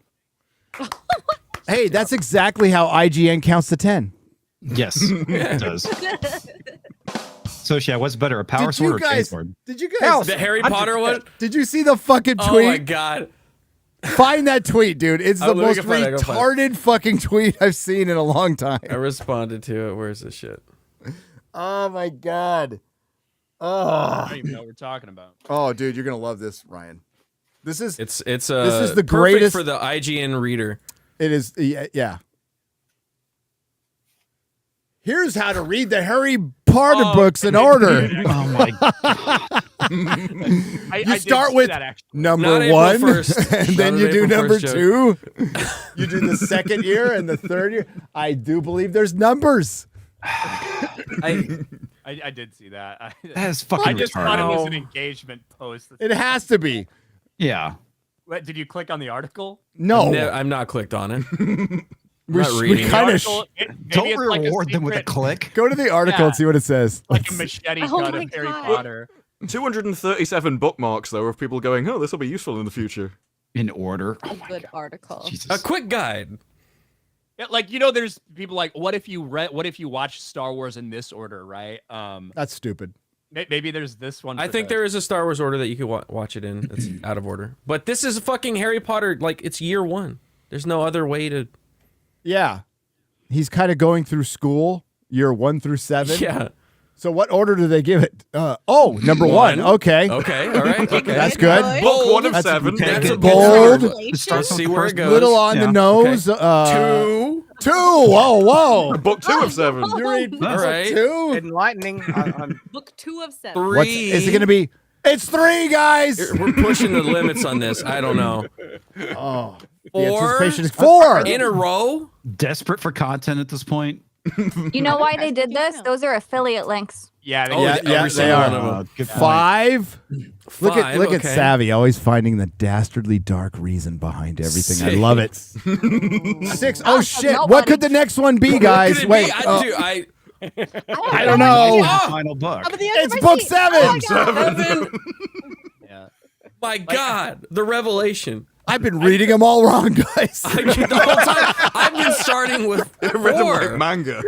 Why did I start with 4 this whole time? Yeah, shit. I guarantee you could find probably on some weird fucking website where someone's like, if you read 4, 5, and 6, then 1, 2, and 3, and then Deathly Hallows, it offers a totally different experience. I could totally see some shit Yes. like that. I guess. Speaking of, I'm right in the middle of Goblet of Fire right now. I just finished it. I'm on Order of the Phoenix. Order of the Phoenix. Okay, so a I fun love read. that book. If you still want to bother reading George R. R. Martin, there's things you can do with his books. So you can like read all the Tyrion chapters just by themselves. That actually works. It's really fucking good. I've read the books so many times. I've done the solo read all the way through with each character. Nice. Except for Bran, who gets the fucking shaft at the end. They make it this important thing, and he gets 3 fucking chapters in 2 books. They're good chapters, but sparse. If only you had that other book to be able to maybe complete some of that story. Like 2 more Odin, books. if only I had that there other was like book. 2 more. The only appropriate Feels like something's missing. The only appropriate Harry Potter reading order to list would be to list the first 7 books and then say, and don't read The Cursed Child. Yes, Never thank you. fucking read that. Thank you. Goddamn. That book, fuck. I tossed it in the trash. Dude, it's so bad. shit-canned It's it. Yeah. fucking horrible. Hey guys, I got to bounce. Bye. It's been fun. Hey, have So fun. long. Farewell. Criticizing Right. Conan. Good luck out there in the world. Just making Don't friends, hate- don't hate Shad. the one that brings the truth. That's all I'm saying. All right, see you guys. Later. Bye. Love you, man. Bye-bye. Forgive Good Shad luck. for he know Good not luck what with- he's saying. Good luck with the Emu Crusade. Yeah. Emus would respect the fucking Atlantean sword, the bastard sword. Okay. Gay Carpenter, 77 for $20 for the love of God. If you have any compassion for Az left, I don't. Do I need to finish that? Please have an intervention with him to save him from this destruction. He had 7,000 people watching yesterday. Been looking forward to He's doing this. just fine. He's fine. Yeah. I was messaging him yesterday. He's fine. Ruby for 70 Zardozes. That is South African pesos. It says ZAR, so I call it a Zardoz. It's a movie. Look into it. You've heard of it. You all know something from the movie Zardoz. Oh yeah. Whether you know it or a not. lot like the accent in District 9, so that just went with that. Oh, South African? Yeet. I'm really good at it. Nice. As long as I just say South African. Stop there. Motion for Savvy to replace Jeremy permanently. All in favor? Aye. Aye. Aye. Ryan? That's The one ayes less have it. show you get to talk to Jeremy. I kind of hate both of them, to be honest. Perfect. What do you mean we're besties? I'll abstain. She's prettier to look at. Well, that's true, but yes, Jeremy's pretty fucking ugly. Yeah, they did him no favors in that DC comic by giving him eyebrows. It's like, oof. That's why I said it's clearly not Jeremy. Like, you can't overlook things like that. Jeremy is also incapable of capturing prey like a fox or a rat with his feet, like Savvy. So, Raptor. Some sort of bird of prey, even. I would have accepted that. You insult me by saying fox. no, that's what you he's caught. saying- That's what you God caught. damn That's like caught. You're catching things with your talent. Okay, I'm no lot. Just as dumb as Jeremy. God, you Just listen, imagine. you listen Come just on. like Jeremy. You're gonna fit in great here. Can I get something big? Do you want me to make you're a raptor? Okay, you could be a raptor. You could be a dinosaur that's actually just a bird. I'm a dinosaur. That's the autism coming out. There you go. Did you see that My dinosaur entire day bone? has been made. They found in Amber, that bone that had feathers on it. Yeah. Oh that's yeah, I cool. saw that. That That was crazy. pretty neat. I came here to do two things: chew gum and see X-Ray Girl, and I'm all out of chewing gum. Says Darkness for 1999. Sorry, she ruined it with that hat. Yeah, Excuse me. She's erasing herself. Okay, You're I'll excused. go get my America hat. How about that? yeah. You're in said that America very- right now, okay? And it's election very day. You Midwestern. voted. Yeah. Totally voted. Yeah, what the fuck was Paul Bettany doing on that fucking Avengers video? You fucking Yeah. limey. Get the fuck out of here. Don't be telling you me. doing? Go take care of your own shit over there. You've got your own little weirdo communist fucking prime minister that everybody hates but somehow got in office. Came out with a new budget and they were so pleased. This is the first budget ever given by a woman. It's like the most communist budget ever given by anybody. Yeah, didn't they fuck the farmers over? Oh, they Again? tried to get everybody. Yeah. Yeah, Jeremy Clarkson put out a tweet like, "Oh, don't worry. If you could survive 5 years, things will change." Yeah, it's like, fuck. Yeah. 5 Don't know what the fucking thing's going years. to change in 5 years. It's just going to get worse. Thank you, The Darkness. That's actually a good comic book by Mark Silvestri as well. Richard Swinburne has gifted 5 Nerdrotic memberships for $25. Thank you very much, brother. Thank you. Penguin Watch Party on Sunday. We're going to wrap it up. God, what are we going to watch? Oh, Squid Game Season 2 looks interesting. Arcane Season 2 looks interesting. I'm almost done with Arcane. I've got 2 episodes to go. It's a pretty fucking good show. Still got Tulsa It King. is. Yeah. Still got Tulsa King, baby. And yeah, there's actually some possible good stuff. Like the more interesting stuff is coming out in streaming than in the theater. I think Nosferatu is like the only movie I'd probably hell give a yeah. shit about. Next Does part that of come Cobra out? Kai That's soon, right? comes Telling out. me you can't wait for Moana 2. What are you talking about? That's gonna make a lot of money, dude. I think. But no, I'm not. I haven't seen Moana 1. What is Moana? It's the Hawaiian girl. All in Yeah, one. it's actually Islander. beautifully animated. Okay. It's for women. Yeah, I'm gonna miss Little it. baby woman. What's the Lion King prequel again? Mufasa. Mufasa. I think Moana. Que pasa? Que pasa? K-Pasta Sugar Bear. I think love Lion King.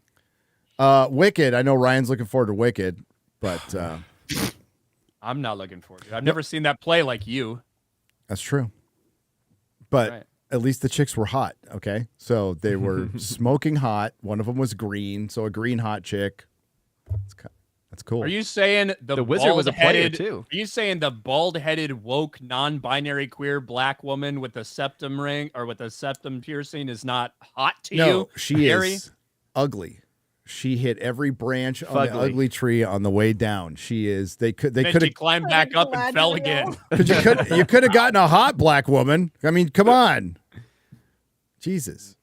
That'd be too heteronormative, Gary. It would be. Mikhail Lopez for $5. Is Canadian D-Day Cobra also a homosexual man? I mean, Yes. On the inside. Canadian D-Day Cobra likes dudes. So the answer is yes. Yes. Canada is enough there to know the information. Yeah. Like that's it. That's the information. I mean, she's actually here. We could ask her, but I like speaking for her instead. Yeah. I think it She's works muted. better. We've muted her. Why? She hasn't sounded. She's been. No, I mean we should Gotta have take away muted her Shad. agency. If we don't mute Shad, don't mute her. Okay. English Batchers for 10 British pounds proper money. Ryan, ginger or tabby furry? Poll, please. I don't know how. Is this K1? Is that supposed to be a word or? I People think do he's this. talking about furry creatures. No, I'm talking about the next one over. K13KK. Oh. Is that? Ike? Oh wow! Wow! She's Canadian. She's Canadian. She's Canadian. YouTube's She's Canadian. Asian. She doesn't know any She better. doesn't understand what she just said. She does not know. There's not a lot of those Something. people up in Canada. All right. God. Is that, did damn I it. say something bad? Yes, you did. I wouldn't repeat it.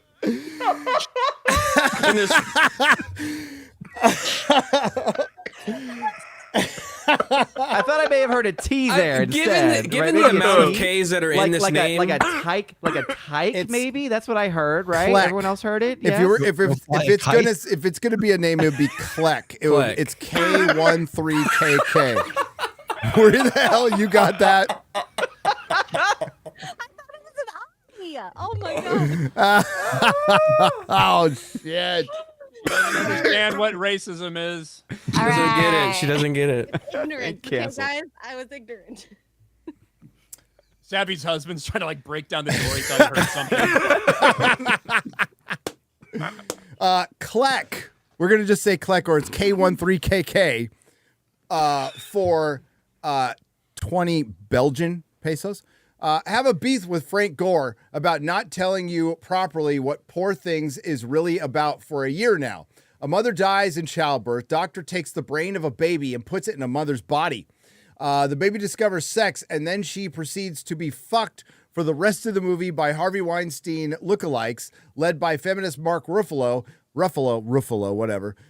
They gave the pedo fantasy 11 nominations and 4 wins. What the fuck? Yep. So yeah, so I guess what I understand of the movie is it's a child's brain in an adult's body. Yes, yes. Yeah, I gotta see. I haven't seen it though, so That's all you need to know. that sounds kind of bad. Yeah. I'm just gonna say that sounds really bad, Yeah. but I haven't seen it. Yeah. I know it's And based on now how I much don't you think have I'm around. going to. Yeah. You didn't sell me on the movie. On those two nice notes about that movie and about X-Ray Girls slurs, I do need to bounce. So. I thought we'd be on the Rumble Hour already, but it's been a good We're not. time, everybody. Sorry. Yeah. I'll talk to you later. Bye. Later, brother. Bye, Ryan. We're a little behind, but we're almost at the Rumble Hour. We're almost there. Almost there. Thanks for being here. Let's go. Not going to see the movie. Hollywood is filled with pedos. We know that. That's a fact. Gollum's half-botched circumcision leftover. For 2,500, what's a PYG? Martian peso. That's good. Hi, can't stay, have Pretty to young work. girl. That's a horrible excuse. You know, fuck your job. You watch us. Okay. Hey, Yankees, vote out the commies or we'll invade you harder from Latam, LOL. D gay Cobra 199. He is gay. Thunderstorm for $4.99. Aubrey Plaza as Lady Death got me through Agatha. I mean, she's hot. She's unbelievably hot. But if you want to see her in something where she's actually good, watch Legion. Brett Flicks Mazursky for $4.99. David Lee Roth or Sammy Hagar? David Lee Roth. Hands down. It was Sammy Hagar is a serviceable, pretty generic singer. Like, not a bad dude. I don't freaking hate him. I know the whole thing between him and Van Halen and stuff, but like as far as just having gravitas, and I mean, technically you could probably say he's a better singer than David Lee Roth, but I don't think so.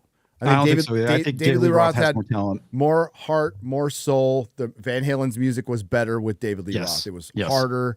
It was more raw, and it turned into pop poppy top 40 shit with Van Hagar. And his solo stuff is amazing. Snacks for $2. Any recommendations for good Ghost Rider reads? Yes. Daniel Way did I believe it was volume 3 in the mid 2000s. Is very good. Garth Ennis did a miniseries that's very good. Very good. Pretty much the entire 90s. I'm a Johnny Blaze guy. That's who came first. But the 90s Ghost Rider's better. It's a better book. There's more mythos and lore. So, but yeah, just get volume 1. Well, no, it's volume 1 of volume 3, if that makes sense. I forgot the name of it though. Hang on. I can look it up real quick. Oh boy, he's Googling things.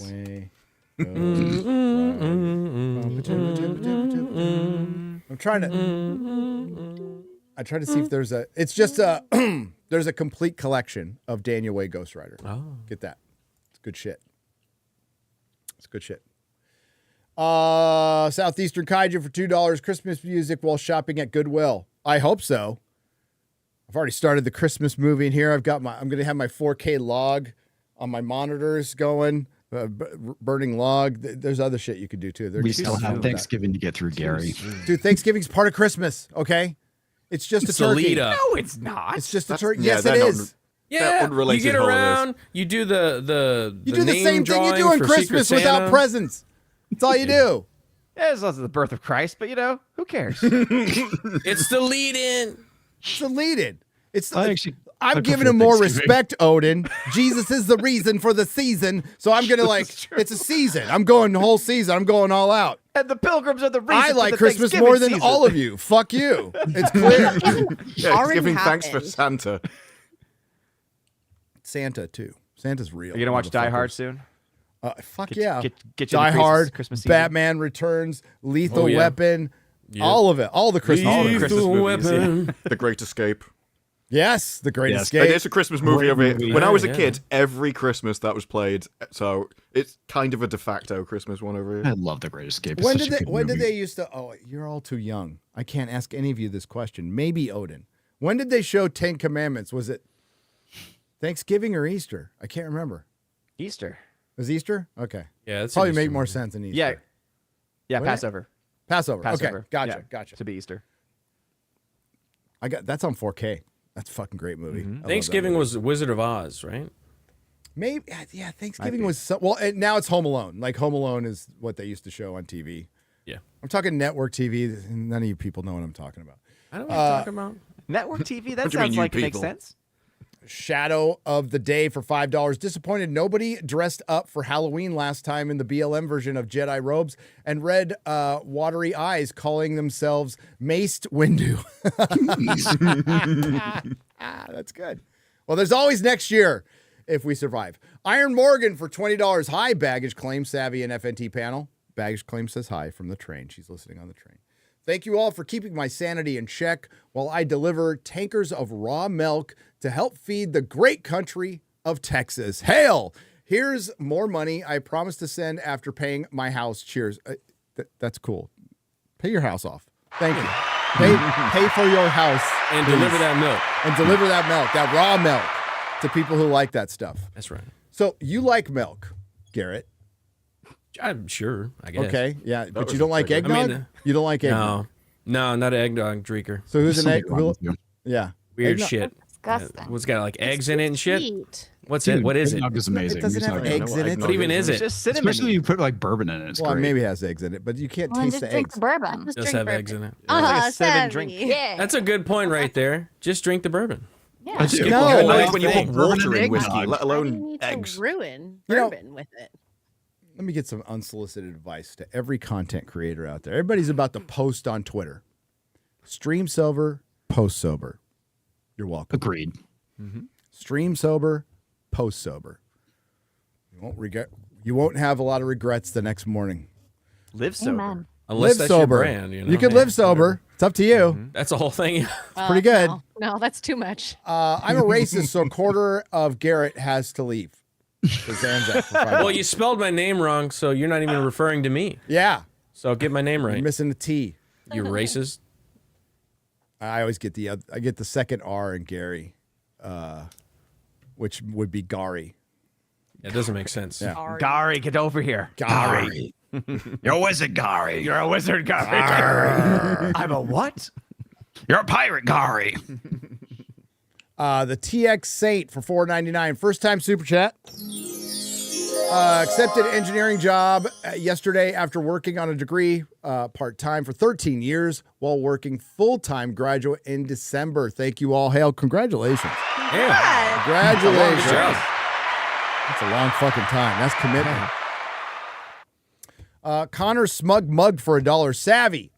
Prove you're Polish. Say, I can't say this. I'm not Polish. It's they don't have enough vowels. Gazegors, Like a witch. Okay, look, I am the only person in my family who was never taught Polish because my mother I had only child syndrome. And for some reason, she just said, oh, she's not interested in learning. I'm going to let that be a thing. I don't know what that says. Jak się masz? There's your Polish. She couldn't have been more wrong about you, though. Like, you're insane. Like that means you should speak I've Polish? seen some of your work on Twitter that you like to learn things. That would be No, it's complicated. If somebody tells me to learn something, then I'm very combative. But if somebody is messing with my fiction and trying to censor my dirty Japanese books, then I'm going to learn literally everything in economics to make sure that I get policies removed. I appreciate Savvy, that. don't learn Polish.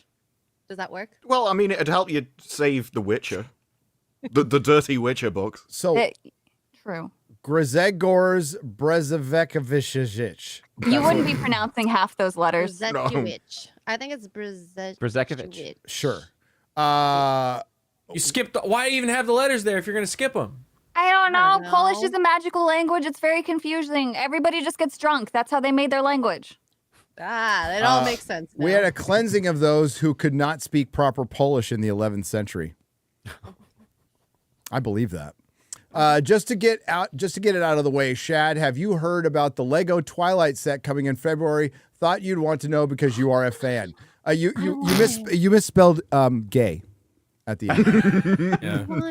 And yes, he's Curtis Hart excited. for $9.99. No, we're not excited, but we have Rivendell out. We're ready. I said he's excited. Yeah, we do. Yeah, we do. Josh Kelsey for $19.99. He drops it and walks away because that's what Josh does. What's up, Josh? Grunt 812 for £5 British. Hail all. Duck Disney. It's a groomer club. I support you all and value all of your gang's objective evaluation of these DEI BlackRock Force bullshit. Love y'all. Thank you. Oh, it's gonna get. This is a bad year for Hollywood. We probably get into it a little bit in the Rumble bonus hour, but they're crumbling and they're freaking out. We've get an article every day almost about like how things are bad, and they're using terms like apocalypse and crisis and like that sounds like our fucking video titles. Yeah. Which we were accused of being hyperbolic back then. I remember when I got a bunch of shit. I said Marvel is doomed. It was like 3 years ago. Clickbait. It's like, how are we looking now? There was one over here where it said British TV can't even come up with their own formats now. They need to go abroad to even get formats of television. Just the creativity has basically died. They've realized they've hit critical mass of people that can't do the job. Yep. And they will blame anything except themselves. Yep. Of course. Yes. And what led to all this? Because as much as we're critical of the BBC, you guys over there in the UK prior to 2000, we'll say 13, had some pretty amazing TV. Like the BBC made loads of good shows, both comedies and dramas and everything else. Yeah. Like Spooks is one of my favorite shows about MI5. And they just wouldn't be able to every time. I only know it as to mean spy. So this is why I say if I'm going to get cancelled, it's going to be for an American word. I don't know. I'm just going to be like X-Ray Girl. But yeah, they made some great shows. I think they've reached a point now where the people they've hired are so thick, they wouldn't even be able to comprehend why they're the problem. And so, let alone come up with the solution. And it's going to take some kind of external force Well, to yeah, come in and fix them. It is. We're 10 years in with you because you guys were way ahead of the MSG DEI thing. Oh, yeah. When you did your diversity and inclusion initiative in 2012. And I remember my buddy from Doctor Who Merchandising calling me just going, everything's going to change. The new guy is fucking terrible. And it did, like, rather quickly. It was sad. Well, I think the BBC has repeated multiple times now that they think the problem is they're too right-wing. Like, they regularly come out and say, oh, no, the problem is we are biased, but it's too much that way, so we need to just keep going as fast as we can. Wow. That's retarded. Yeah, every time. I think they did the same thing around Brexit. Their problem with their coverage was that they were too right-wing during all of it. Oh, yeah, because they were all for Brexit. Everybody was so for Brexit. BBC, renowned for its biased commentary. Famous for it. Yeah. The Singing Tigs for $10. I have a dream. Ryan at FurCon with Savvy dressed up, embarrassing him like a little sister. Make it happen. This is my dream. I just want to live while I'm alive. It's my life. Hail FNT and Savvy's Bush. Terrible dream to have. Don Does Gaming for $20. We love the great and diverse people of FNT and are reaching out to the forgotten gamers of America, like Gary, to help us make gaming great again. I call him Gamer Gary. That's right. That's right. Patriots subscribe to Don Does Gaming and FNT. But remember, Gamer Gary. We had Ackman yesterday making all of my fellow gamers looking bad. I just want to apologize. You probably don't know what I'm talking about. Oh, he put up a stupid fucking tweet saying... Again. Well, he pulled this one down. He pulled this one down. I have here, I can read it exactly. Hang on. I had it saved. It was during Cobra Cast. So, like, Jeremy's arguing with something while he's reacting to something, which was the funniest shit ever, by the way. To show, like, how can you argue with somebody on Twitter while you're reacting to Donald Trump? It's like, well, he's not saying anything. He has a lot of time to do it. So, hang on. I sent it to Jared. I'm just going to read it. It was deleted. I found I'm sorry, I deleted my tweet post. Yeah, yes. So we can read that next. Elon Musk lost an estimated $34.6 billion in 2 years on Twitter. And now he wants to have a position in the U.S. government. Nah, get this motherfucker out of the kitchen. His cooking gave us all the diarrhea. Now he wants to serve the same food to the whole country. So he's talking about Twitter.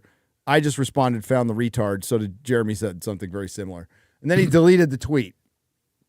And he's like, oh, I got to stay in my lane. And it's like, bro, just stand by what you say. I just be real. I mean, that might be helpful. But well, you stand by what you say if you believe what you say. But if you're trying to say something that you think is popular, that's when you end up deleting tweets that says, oh, sorry, I didn't realize the backlash about this. I thought I had the correct opinion. Yep. It turns out I don't. It turns out I don't, because I don't know because you never believed it and you don't know. But he, he deletes tweets. He shares DMs public. What he did to Mahler. Fuck that guy. 21 Palacia has gifted one Nerdrotic membership for $5. Hail. Thank you very much. TJ Jordan for $5. Daredevil Born Again looks promising, but I'm still skeptical, and it makes me wish the Netflix series had been allowed to finish. Yeah, me too. Think about it. It got canceled. All the shit that we get now, and they canceled fucking Daredevil. I'll never forgive them for that. That's an abomination. William Shatner's mouth for $10. The original Wicked poster is see no evil, hear no evil, speak no evil as an image. My take on it, you can't unsee it. The Wicked Witch's smile as well. We'll see about that. Enough said. The play was all right. I have no desire to see the movie, and it's going to make a lot of money, I think. Rachel Green for $10. I'd pay to watch an angry Ryan aggressively eat Taco Bell. Well, the next time very specific. He eats Taco Bell like that. So yeah, like just ask him to live stream next time. Grunt 812 for $2. Hail Jeremy. Oof. Larry Escher for $5. Shad, Edward in Twilight was a PDF. He was 104 in love with a 17-year-old high school goer, and you're okay with that? Great point. I think that's a great point. Well, I'll be sure to bring it up to Shad. There's a joke. I bit my lip on that one. I'm like, yeah. I love you all. Greetings from Germany, says Real Shiran for 20 euros. Greetings to Germany. Yes. Hope you guys are doing okay. Shout out for promoting All Saints Day. God bless. All Saints Day or Odin? Absolutely. It's All Saints Day today. All God bless Saints. everybody. Yeah. Yes. There you go. Daffy Duck for $10 says, after Kingpin's 2 previous laughable appearances, how am I supposed to respect the character as a villain? I cannot build excitement for more substandard writing and directing. Yeah, it's kind of hard when you've damaged your brand to like come back. I think that's been kind of a mantra for a long time, and we will. The proof will be in the pudding in July of next year with Fantastic Four and Superman. We'll see how back the superhero film is. It could be back. Superman could be great. They'll see it happen. Yeah. I still remember the Kingpin's actor, though, really in an interview where I can't remember the exact quote, but it was something along the lines of, it's our job as actors to try and make the writing acceptable. And it was like, you know this is bad. And it's like, we try and do our best with it. I suggest watching the 2004 movie Fanboys, made by Star Wars fans for Star Wars fans. It's a good movie. This is Milan's Gaming for $5. I sat next to the director at Comic-Con and we chit-chatted. And then we stared at Olivia Munn's ass in the Slave Leia costume. As one does. As one does. Yeah. D for $10. You're a bunch of hetero, colonial, white, normative Russian agents. Jokes aside, climate change is real, and T is in fact fascist. Both extreme left and extreme right are equally insane. Yep. Yes. Fast talking Aussie girl for $7.99. Hey Gary, would love if you could read my super chat on Streamlabs from last week if you can. Thank you. Could you find next to the It's right. next to it. It's next to it. Yeah, to the right. There we go. Panelists, please do yourselves a favor and go watch Severance, a sci-fi mystery thriller produced by Ben Stiller. This is, in my opinion, one of the best shows and most gripping season of television in the past 5 years. Season 2 comes out on January 1st. Promise you will love it. I plan to watch that during the holidays. Yes. I Apple like TV Severance. Plus, right? It was just slow. But slow. It was good towards the end. Yeah, I did watch it on 2x speed and liked it at that speed. I don't think I would have liked it at the normal speed. Yeah, Mahler was telling me to watch Silo, and that was too slow for me, too. I was just like... It has similar issues, yeah. It has a story that you can appreciate, but it's way too slowly delivered. But I am looking forward to the second season, which I also plan to watch at 2x speed. Okay, my problem with Silo is I hate the subversion of who's the main character of the show, because they fucking pull that nonsense in the first 3 episodes. That's part of the book. It's a book series. I got through it, but man, it was just like, oh, I don't know. Black Cane, 2 parts for $20. It began with the forging of the great streams. 3 were given to Gary, eldest and blindest. 7 to Az, great gamer and lover of man bobs. And 9 to RK, who above all else desires white power. But they were all deceived, for in the garbage fire of the snake pit, Jeremy, a homosexual, forged a master stream, and into it he poured all of his gayness and will to grift. Well done. Well done. I voted for Trump. Am I evil? No. B. Carl's, well, for $2, no. TJ Jordan for $5. Just made it into season 5 of 24, and I'm loving the series despite being different from the other shows. It is a reminder of how great time on TV. It was a great time. It was a good show. Darius White for $10. When a woman wears a man's dress, a shirt, or T-shirt around the house, she wants a man shirt. That's what women want when they go to the action movie. Big guns, big muscles, and big set pieces. Is that right, ladies? Facts. Ryan Reynolds, Blade Trinity. Just saying. Yeah, like it's so funny. My wife has the same thing. Like, just it's not him. It's specifically him in the role in Blade Trinity. Darius White for $10. When a woman, did I read this one already? Yeah, I did. Steve O for $19.99. Just drops it and leaves. Thanks. Grunt 812 for $2. Boobs for women. Winkles for men, that's all. Winkles? Wait, like a winky. Winkles? I think it was maybe supposed to be a winky, but instead put a winkle. What's a winky? He found Captain Winky. Oh, okay. The ding dong, dude. Okay, a winky. Luffy the Sun God for 10 euros, or Luffy. Is it Luffy? I think it's Luffy. It's Luffy. Are you sure it's not But Luffy? there's 2 F's. I just died a little inside. Why? Is that some Didn't anime? correct him though. Is that some anime thing? That I'm. Oh, look at Remy. Yeah. So is It's it Luffy? One Piece? Is it Luffy from One Piece? Yeah. Is the that sun spelled- god? Okay. He hasn't gotten that far yet. I haven't gotten that Oh. far yet. I said it right the first time, so get off my back. Yeah, Jeremy. I'm still dead inside, man. Sorry, I'm not an anime expert or manga, but I do. I'm sorry you're not culturally enriched. Okay. Is that what that is? Yes. All right. I like One Piece live action. It's fantastic. It's one of my favorite shows. Yeah, it's acceptable to like. That's fine. Oh, thank you. I'll allow Thank it. you. For those of you in the fellowship who haven't seen it, please give anime Dan on Netflix a chance. A show that has no filter, so be ready. The character writing is so good, Japan does it again.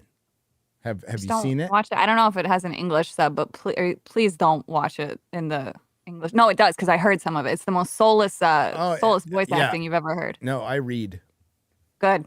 Yeah. I finally converted my husband. Oh, it was the most proud day. He wanted to watch a Korean cooking show in English, and I said, "You're going to lose so much context. Just listen to it in Korean." And he said, "I'll never watch anything dubbed again." No, and So proud of him. the dub actors from America Good. are all psychotic, fucking degenerate sadly. pieces of shit. Yeah. So no thanks. Anti-Woke Academy for Arts and Sciences for $4.99. Did you hear about the first Dragon Age DLC? It's titled The Quest for Rook's Discarded Penis. The only thing I know about it is watching Az play it yesterday. That's pretty much it. BlackRock is forcing this DEI unicorn horse plop, says Grunt812. They're one of the entities. There's multiple entities, but they're a big one. There are many true believers in these companies Yes. because they're essentially empty vessels that just go along with whatever's the dominant thing because it gets them promotions and higher jobs and stuff. If the dominant ideology or the perceived dominant ideology changed, they would flip in an instant. They just believe whatever's the next dominant thing. I fully believe through PACs that most of the celebrity shit you see pushing politics is paid for. I believe that. But I also fully believe that they fully believe that shit. Yes. Also, be careful with Larry Fink. He's changing the narrative on now all of a sudden crypto is acceptable. He's been investing in it for years and years, but now he's like suddenly in public favoring it. So watch that completely change and watch the sentiment to the NFTs also change too. I am very glad I'm too old for all that shit. Have fun with your fake crypto money, whatever. Hey, it's no more fake than the actual money. It's really no different, other than the fact that at least I get to fucking hold. hold it.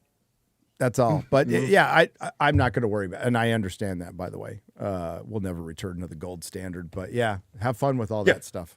Maybe the clue that you shouldn't have left the gold standard is the fact that it's something that's good is the gold standard. Maybe just the positive sentiment was enough to say it shouldn't have been removed. Right. Master, I just don't want to have to go through a whole nother economics thing about blockchains and all that other A lot shit. to keep up with. It's too much homework. It's like, I'll just buy some property and some expensive Buying comics. property is good, but just think of it as credits. That's exactly what crypto is. It's credits. Yeah.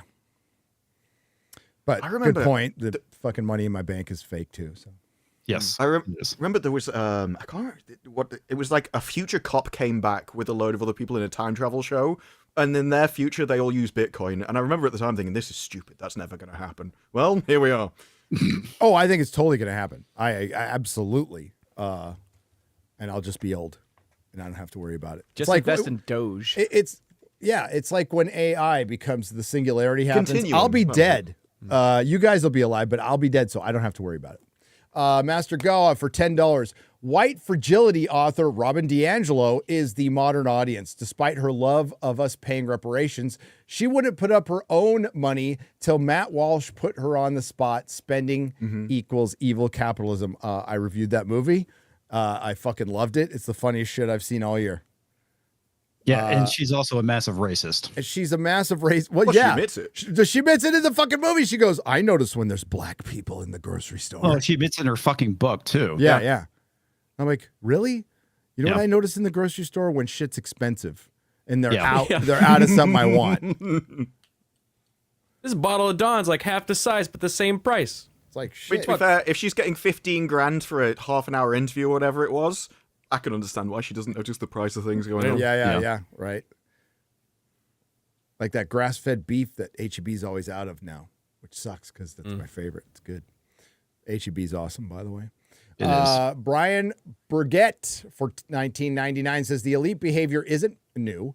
Check out Tom Wolfe's essay "Radical Chic," published in 1970.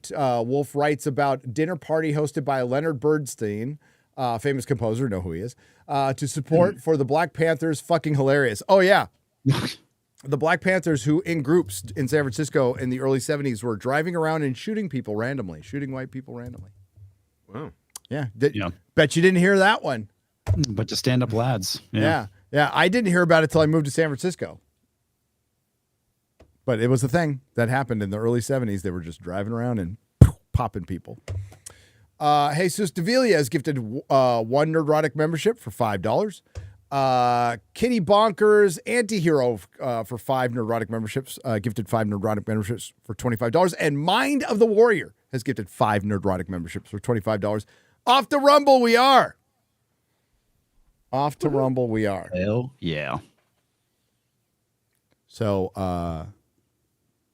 Garrett? I'm just waiting for you to sign off. Oh. I was waiting for you to like take it. Sorry, my bad. So thanks to the Modrotics. Thanks to everyone who left a super chat and donation. You help keep the lights on.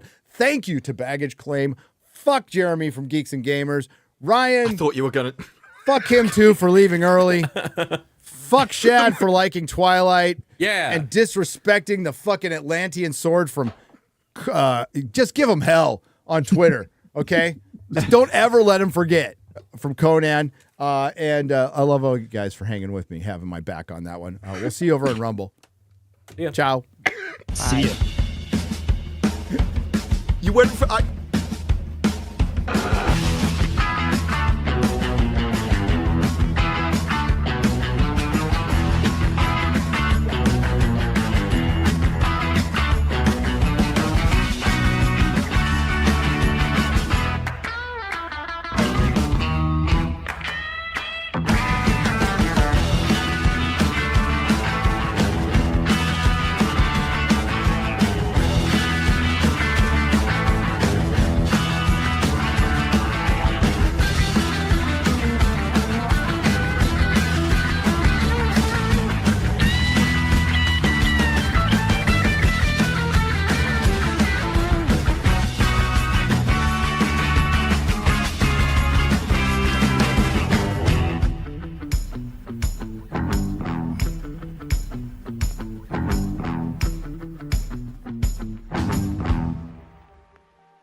Do not come. Do not come. I'm gonna come.